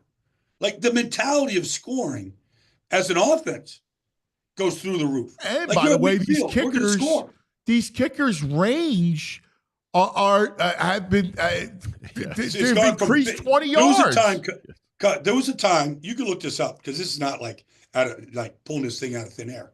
There was a time, I think, when Belichick maybe did not attempt one field goal over 50 yards an entire year. Like, that range of 50 being the cutoff mark is, 60 is the new 50. So that means all you have to do right now is basically get the ball to the 40-yard line, the 42-yard line, in order to make a 60-yard field goal or attempt one. That's crazy. 35-yard line. That's horrible. Like old man. I remember back in the day, they gave us the ball in the 20. Well, I mean, but you're junking it up. Yeah. My biggest problem, it's why I don't like the onside kick, 4th and 15. Like, you get one play. It feels too junky. Like, it feels too gimmicky. Yeah, I'm with you. It's like T-ball, the 10-run rule. You get up by 10 runs, you just keep batting. Like, it feels like a T-ball rule to me. Yeah, I agree. That's a great analogy. All right, finally, all of the fighting over the Tush Push. McDermott, Sean, comes out and is the most vocal against it. a guy who actually deployed it a lot and has a big time tush pusher in Josh Allen. See, I'm questioning the logic here of Sean McDermott, and that's hard. That's not often easily done because he's a very sharp guy. But you've got maybe next to Jalen Hurts, maybe the single best. Oh, real quick, breaking news: Diana Rossini, the NFL owners have tabled the proposal to ban the tush push. All Meaning right, it's going to be in play again this year. yes, Good. so they have tabled it. Let me ask you this, Well, Baldy. maybe it was Nick Sirianni threatening his former coaches out there, from Kellen Moore to Shane Steichen to Jonathan Gannon, saying, "I know we're going to get at least all you bastards basically got jobs because of the tush push, so you better not vote against it." It's basically what Nick said. Baldy, so now we've heard how concerned Sean McDermott is for the safety of players during this play. I mean, obviously he won't call it next year, right? Just due to how concerned he is for his own players. He's got the best player in the league to do it. Right. Like, nobody's better than Josh Allen outside of Jalen Hurts. He got stopped in a playoff game, and I'm sure that sort of ruffled Sean's feathers how it was ruled, whether it was a legit stop or not. But, I mean, he's got a great offensive line, one of the top 3 or 4 offense lines in all of football, and you got this beast behind you. Like, if I'm Sean McDermott, I'm like, 3rd and 1, 4th and 1, goal line, short yards, 4th and 1 at my own 25. I'm putting it in Josh Allen's hands. But it's hypocritical, though. If you're saying is. this should be banned because it's not safe for players, you can't call for your own players. Yeah, but the safety thing is ridiculous because there hasn't been one single injury on that play. Now, if Frankie Louvu wants to Hail Mary, one of the problems they have with the play. Real quick, let me just say this. Go ahead. They're tabling the discussion until May, Okay. according to Albert Breer. So it's not that it's definitely going to be intact next year. Okay. They're just going to calibrate this thing in May. All right. But so, maybe there has not been any injuries. But one of the issues with it being brought up again this year was back in the NFC Championship game when the Commanders had one penalty after another, when the Eagles were trying to execute a tush push. But as soon as I love Frank Louvu. He's a great player, really talented guy. But for him to just jump over the pile, play after play, that's never stopped this play ever. It doesn't even stop a quarterback sneak, all right, unless the quarterback is going vertical and going over. And so that play, like defending the play that way makes no sense. Like I would from a defensive standpoint, Joe Witt Jr.'s defense coordinator in Washington, Dan Quinn, I'm like, we got to come up with a better method. We're playing the Eagles twice a year, maybe 3 times a year, the way they played last year. Like, we got to figure out a better method to stop this. Yeah, what's funny? Thinking about it all, we've talked about it a lot, but it's almost impossible. The way the Eagles run it, it's almost impossible. Because even if you had guys, you tried to match power with power, which is a good thought that you had, all you do is you just fake it, and then you got an easy first down. Yeah, but the Eagles have tried a couple of fakes and they haven't worked. Like, it's backfired on them a couple of times. But if you're gonna have 7 uglies, you're gonna open yourself up. Yeah, but the other thing that the Eagles do on that play a lot is they go up tempo, and so it's like they've already called it in the huddle. Yeah. On third, if we're fourth and anywhere near a yard, there's a signal, whatever Jalen's calling it. There's a signal, and they practice this, and so the defense doesn't even have a chance to really line up, get extra defensive tackles on the field, and so they kind of eliminate that by going up tempo in that play. Yeah. It's so interesting, But here's the study. Here's the study that really should be done, because it's not hard to do. Like the Eagles' success rate, let's just say 4th and 1, regardless whether it's goal line, in the field, in your own zone. So for 3 years, they've been running this play. Let's just take 4th down plays. Let's look at the success rate of the Eagles running this play versus the success rate of the league. Like, I'm imagining that the Eagles are 90% plus 4th and 1, run the tush push over 3 years. Whereas the league average, let's just say the league average is 40%. Like if I'm the rest of the league, I'm like, what the hell are we doing? Like, why aren't, because there's teams, like I do it every week here, but there's games that are being decided because you can't make a fourth down play. Yeah. And you're giving the ball back. It happened to the Commanders in the first game in Philadelphia. They couldn't make a 4th and 1. Jane Daniels got stuffed by Zach Bond. They blew the play, and it changed the whole momentum of the game. The whole momentum changed. It was a 1-point game at that point. So, like, short yardage at goal line is like, it's very difficult to practice it. I was talking to James Franklin about it the other day at Penn State because they've got this kid, Ty Warren. Yes. And last year, they implemented basically him at the Wildcat. Yeah. He had 26 runs last year. Yeah, a lot of them were on the goal line. And I go, and I talked to the kid about it. He's a fantastic kid. I said, can you take off from the 4-yard line and score? He goes, absolutely, Baldy, except I got to extend the ball over the goal line, and coach doesn't want me to do it. Because he gets knocked out, all the things that could happen when you do that. But I've seen him do it. I've seen him He's going to do it at the off. NFL level. Yeah. It's going to be a play wherever he goes. He's a great – that kid – I love Warren, man. He's a stud, that kid, man. He must have loved you. How was it with Franklin?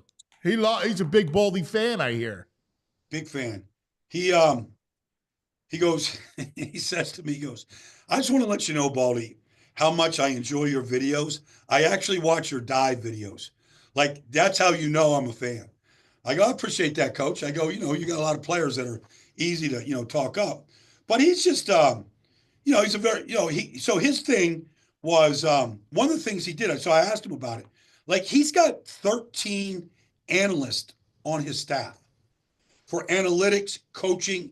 For example, so he says, Baldy, like, we've got all these different positions. If I got an offensive line coach and he's out recruiting a player and we're having some kind of a workout session, I need a guy that can run the meeting. Right. So he's got like backup position guys that also handle analytics. Like, he's very organized, very, very organized. And, all his kids were working out. Kobe King's going to be a good linebacker for him. Like, he's got a stopwatch with all the other scouts. He's timing all his kids, and he's giving the signals to everybody. He's just a really engaging guy, man. He's got great leadership ability and great command. The players really, really respect him. They're going to be good. That Drew Aller is going to be a top flight candidate. They bring back 4 starting offensive linemen. Like, they have 2 tight ends, they say, that they might not be Ty Warren, but they're going to be really good. I think they're. Dude, I love Aller. You and I know he didn't have the best year. He didn't have a lot of good receivers. Remember, it's like their blind spot. Like, they can't beat Ohio State because Ohio State's got these Jeremiah NFL Smith wide receivers. They all run in the 4.4s. Yeah. Like the list of, like, they just have not been able to recruit that position. And what's weird is a few years ago, remember, they had some, Dotson, like, they had some decent receivers. What did he say? They have any receivers coming in? I think they got a couple that they're pretty high on right now. Yeah. They're very high on the running backs, Aller, and the 2 tight ends right now. They better go after that Jet Harrison.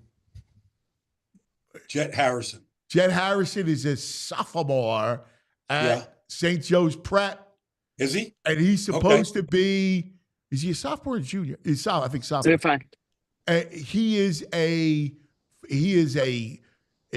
supposedly faster than Marvin Jr. Okay. All right. Yeah. I don't know. I mean, I agree with you because I like Aller. I think Aller is good. I watched him. He threw the other day to some receivers that are coming out. So I got a chance to really watch him. He's a big, strong kid. He's had 2 great years at Penn State. Now you can say, all right, the 1 or 2 losses, Ohio State, whatever. Like, he struggled like everybody else. But I feel like he has the ability to take another step here. All right, real quick. Yeah. Diana Rossini, the tabling of the Tush Push opens the rule up to potentially have its language tweaked. So while the play itself might not be banned, it could still look different going forward. proponents of the play, including the Eagles, don't look at this result as a win. Well, so the language is always confusing. It always is. Like, so, because once the language gets written, that's one thing. All right, you can write the law. You can have the letter of the law. How do you enforce that language? Like, that's a whole other thing. Because I've asked Mike Pereira, all these different, rules analysts, right? TV people. Like, how do you determine when on that particular play, momentum has stopped? Well, they're like, well, it doesn't stop until the quarterback or the ball carrier starts to go sideways, and they're supposed to blow the whistle. Well, all right, who's making that determination? The two knuckleheads behind you, the referee and the umpire behind you, are they making that ruling? Is it the wing officials? Who's making that ruling, and who's blowing the whistle? Because nobody wants to blow it too early. Like, that's just a rule. Like, that's just how they think. So, that's what happened to Josh Allen. He turned sideways in that playoff game, and he probably didn't get the right spot. It's still debatable, but I don't know. Like, the language is always confusing. They can try to put the right verb or adjective in there to describe it, and how to enforce it is a totally different thing. I know. I don't know how they're going to change it and tweak the language to make it, I don't know, in their case, more fair, which I don't even get. But even if you say you can't pushing, like Jerry Jones and Dallas is saying, well, you can't push a ball carrier. Well, you can push a ball carrier. Yeah. That happens all the time down the field. Exactly. Now, how are you going to say I could push, Jalen Hurts 10 yards down the field across the goal line, but I can't do it behind the line of scrimmage? Like, where's the consistency of that? Exactly. That's why I don't understand how you can tweak the language, because ultimately that's the essence of the play. And people love that play, whether it's a running back that's getting pushed or a tight end, ball, pass catcher. How many times have we seen Mark Andrews, right, get pushed into the end zone after he makes a catch and the O-line comes down and shoves him in the end zone? I mean, I don't know how you do that. All right, last thing, Baldy. The torpedo bats. Do you know about this thing? Heck yeah, I know about it. Heck yeah.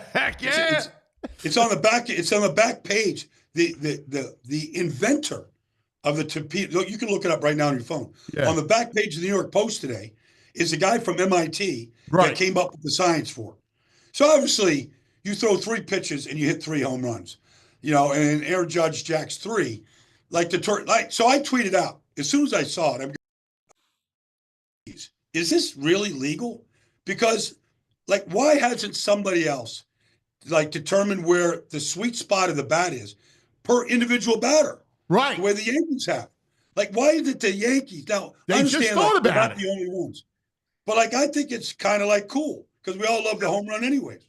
Yeah, it's a eureka moment because you're not changing the weight of the bat. No. You're just moving the sweet spot per individual. So yes, I think it's an awesome eureka moment that should be untouched, like the Tush Push. Totally agree. I want to go out and buy a torpedo bat. Yeah, just to say I own one. Hey, Lane Johnson tweeted out 3 minutes ago, hate us because they ain't us. Yes! Lane! No, but real quick, but to Lane's point, I feel like this is a direct shot to the Eagles because they've perfected the play. Yes. But nobody has worked on this play more than they have. And I study this play and I watch the Eagles, they do it differently than everybody else.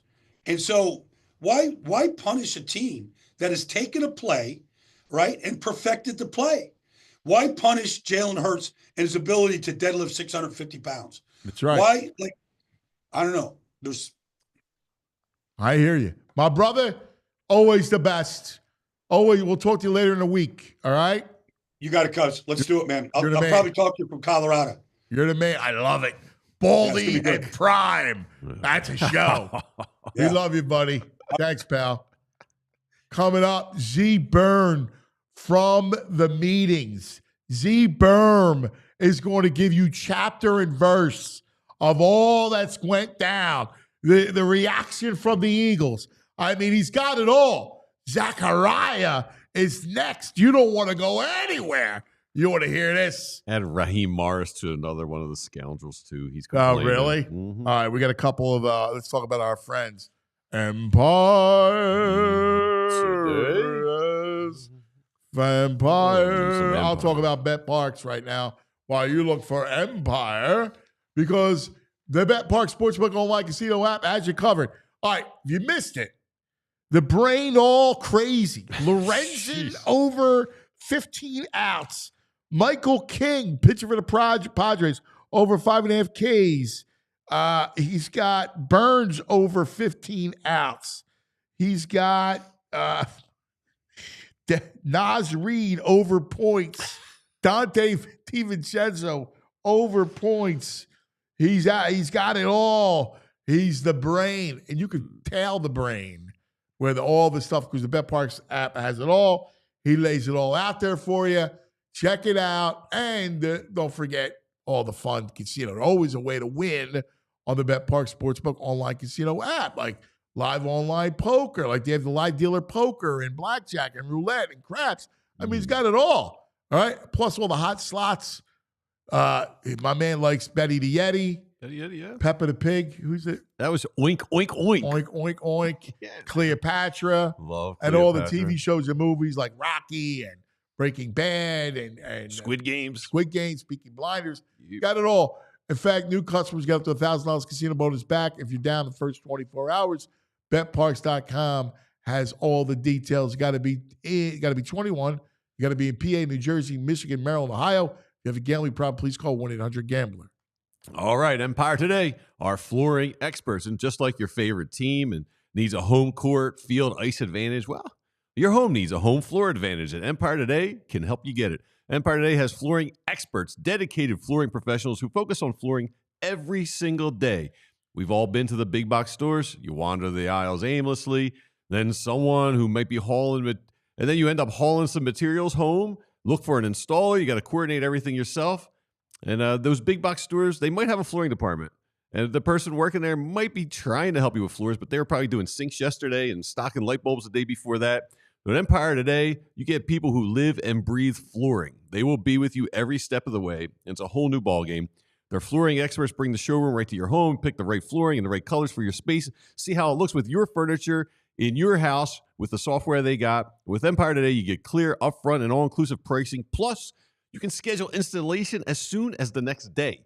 So schedule a free in-home estimate today, because some things are better at home. PHLY listeners can receive a $350 discount when using the promo code PHLY. You heard it, $350 off with the code PHLY.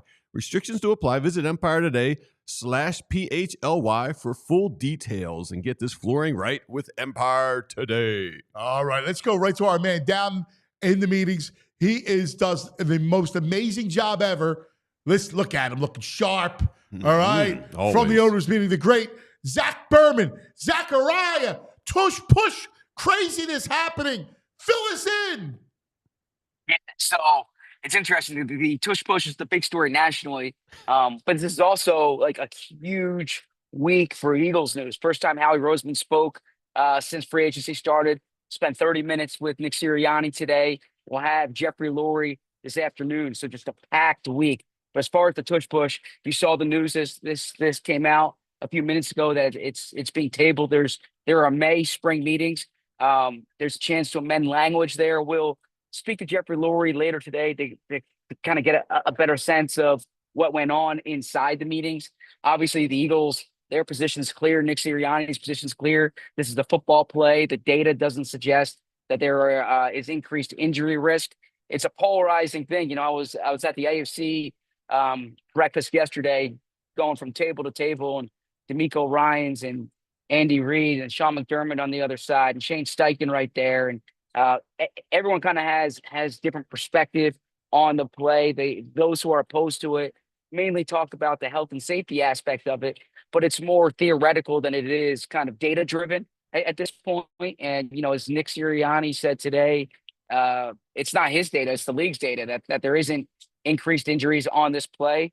It was also interesting. Nick said, you know, they've been doing this play since Bart Starr which maybe it was unintentional. My guess is it was intentional. The Packers are the team that proposed this play, right? So longtime cheeseheads will hear the Bart Starr reference and note that this play's been going on for a long time in the NFL of some variety. And, Nick said there's a lot of data that you can look at since Bart Starr has been playing to see that there's not an increased risk of injury on this play. So, the Eagles don't think this should be overturned. It's not being overturned right now. We'll see if there is any amended language when, we should speak to Goodell here in the next hour or two to try to get a better sense there. But we'll find out more in May on this one. Well, they're talking about the amended language. What could they possibly do to amend the language? I'm trying to figure out what they can do to amend the language for the play. Yeah, it's a good question. Whether it's qualifying or defining what the pushing is, how that's used, how many. I don't know. I'm speculating here, but I am curious. I don't think though. I know the initial reaction was this means that the play lives. I wouldn't necessarily go that far because the spring meetings in May are another chance for the owners to get together and further discuss it. But this meeting here is the big meeting for coaches to be present, coaches having the conversations in the room, GMs being present, GMs having the conversation in the room. It certainly is polarizing here. There's no consensus, but those who are like Eagles adjacent, Shane Steichen and Kellen Moore, they're advocating for the play to remain. And I think ultimately, I didn't think coming here that there will be enough votes, but there certainly is more traction than there was when I was, right down the street 2 years ago. Is this an anti-Eagles stance? Like, forget the nonsense with the player safety, right? Because we know that that's conjecture. Do you believe that? In your heart of hearts, do you believe that this is an anti-Eagle stance because they're so good at it? I don't think it's anti-Eagles. I've seen that sentiment expressed elsewhere. I don't think this is Eagles specifically, but I think the second part of your statement is accurate because they're so good at it. I think if there was a different team that was so good at it, I do think there's sour grapes, jealousy, envy, however you want to frame it. I don't think it's Eagles specific. If the Carolina Panthers were great at this play, right? I guess that's how I meant it. Yeah, but I think I think it's more based on the fact that they're having a lot of success with it, and they're trying to kind of limit the play because they're having a lot of success with it, right? It's like it's like if Shohei Ohtani hits a lot of home runs from the leadoff spot, and them saying you shouldn't be able to bat him from the leadoff spot. Exactly. That's exactly right. It's coming right off the Super Bowl too, so it's like all right, right? Like they're like Eagles are too high. Yes. Eagles are too high. Yeah. Pull the Eagles down. That's what it feels like. That's what it does feel like. Let me ask you. So the Eagles were successful in the overtime petition to now get both teams the ball, which I love in OT.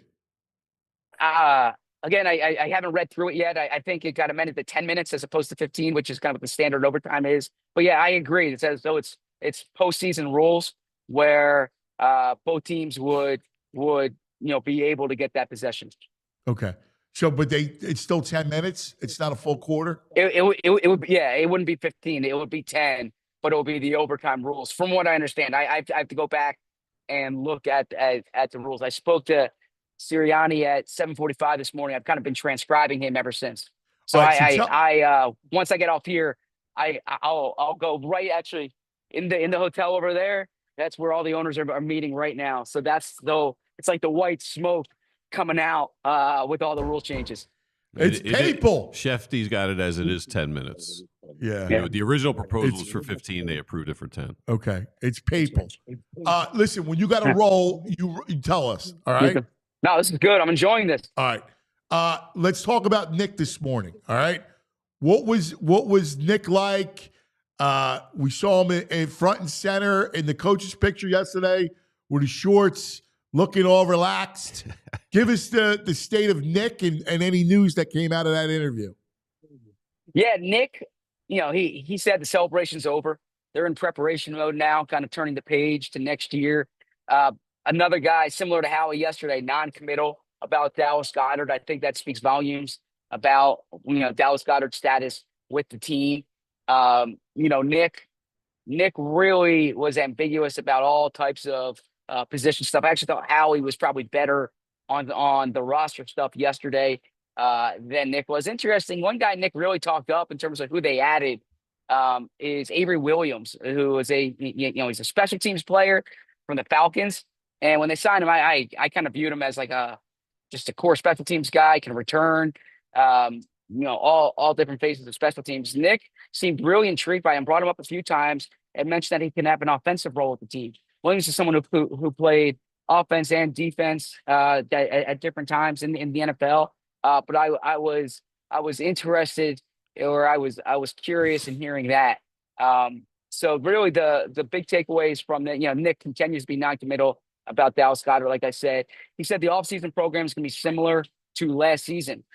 So he needs to wait for the players to come in to kind of get a sense of where they are physically, because it was a longer season. But if you remember a year ago, the Eagles had the mandatory minicamp, first time under Sirianni. They practiced more during the spring than they had the previous 3 years. And when I asked Nick about this, he suggested it's going to be more similar to those 3 seasons.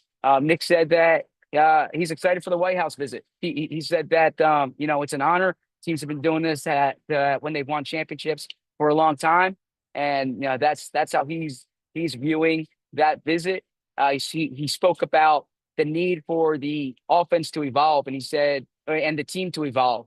And he said that they're not going to stand still, which is actually a totally different approach from, if you remember, 2023.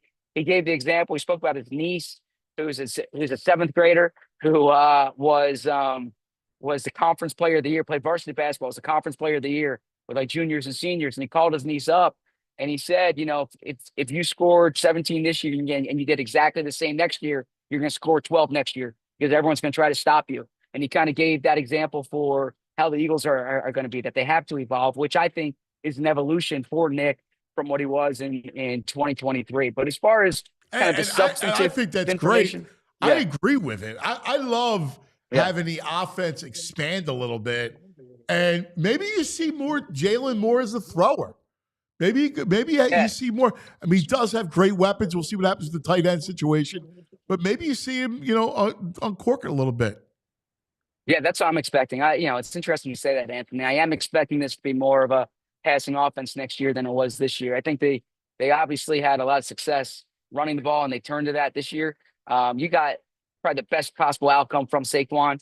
You have AJ, you have Devontae. With Kevin Patullo, I can see more of a vertical offense than what they had this past year.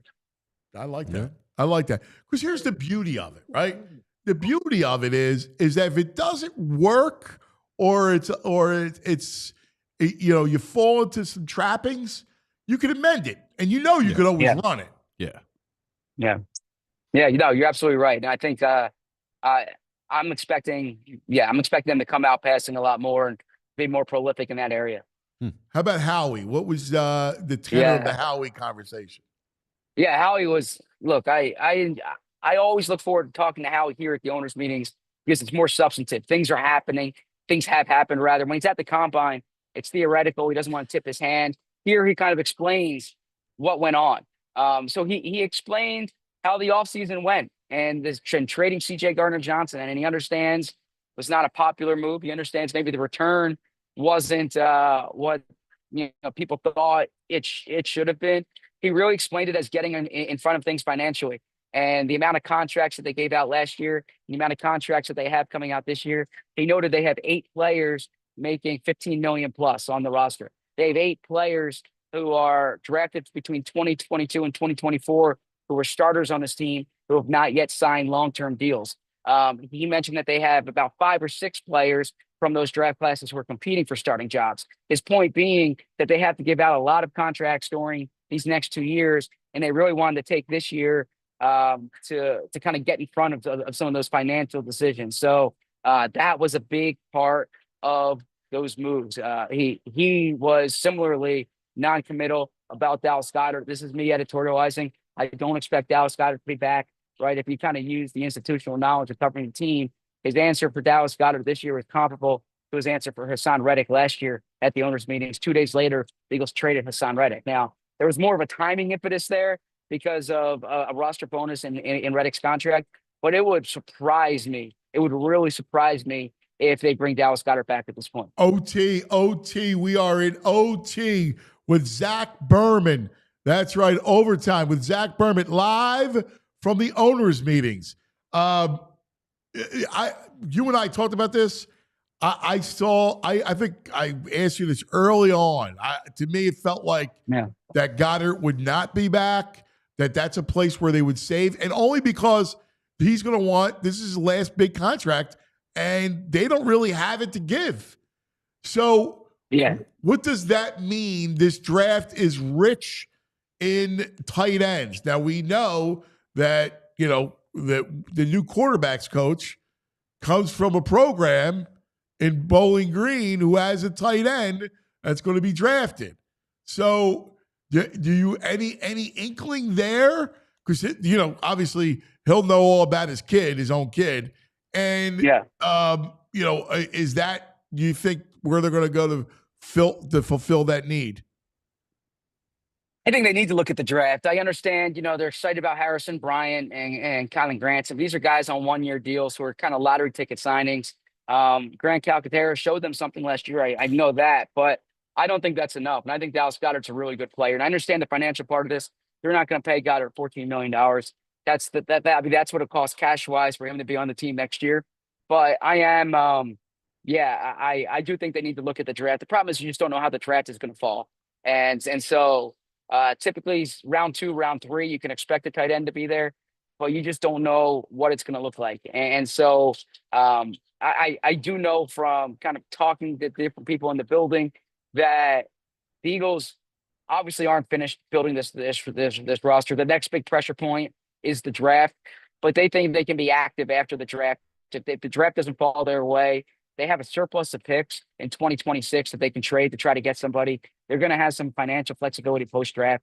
Just as an example, last year, they thought they were going to get no lineman early in the draft. It didn't happen. They signed Mekhi Becton literally the day after the draft, right? Then Mekhi Becton ends up being their starting right guard. So I don't think they're particularly worried at this point about tight end or safety. Safety is a little different because they want to see Sidney Brown at that spot. Tight end, they don't really have that obvious young player to be the guy.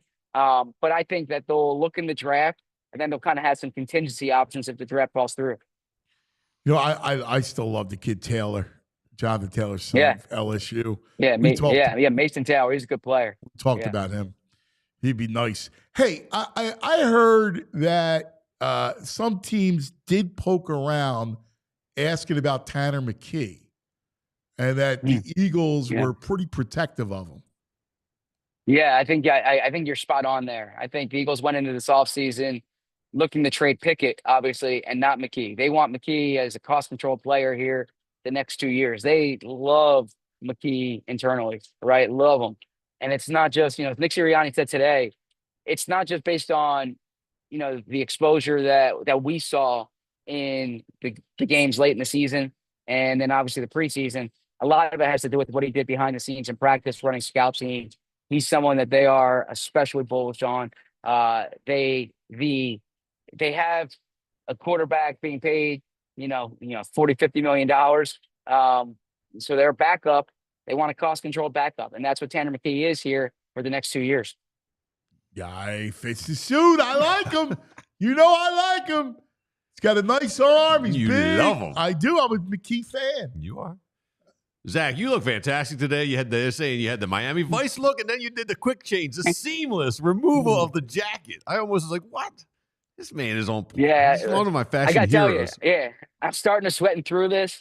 I'm going to be here until like 9 o'clock tonight. So I didn't want to start smelling at like 11 o'clock, right? So I'm baking in the sun right here.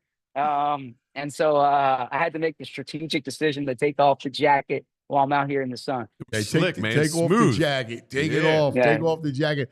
I'm curious, any, because you got Goodell. What time is Goodell talking today?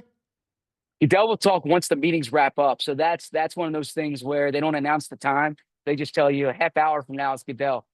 He's going to be literally right there. So there's a little press conference tent right there. After Goodell, we'll talk to Lurie. And I'm looking forward to catching up with Jeffrey Lurie because even though we spoke about the Super Bowl, this is always a good time of year to check in. And this is typically the only time of year that he talks. Yeah, it's big. I'm curious with Goodell if there's any, I love when he gets into the schedule and international games and all that stuff. Because, I just want all football all the time. So. Yeah. So the international games, they've been scheduled out. They're still waiting on the opponents. I believe the opponents will be announced next week, next month.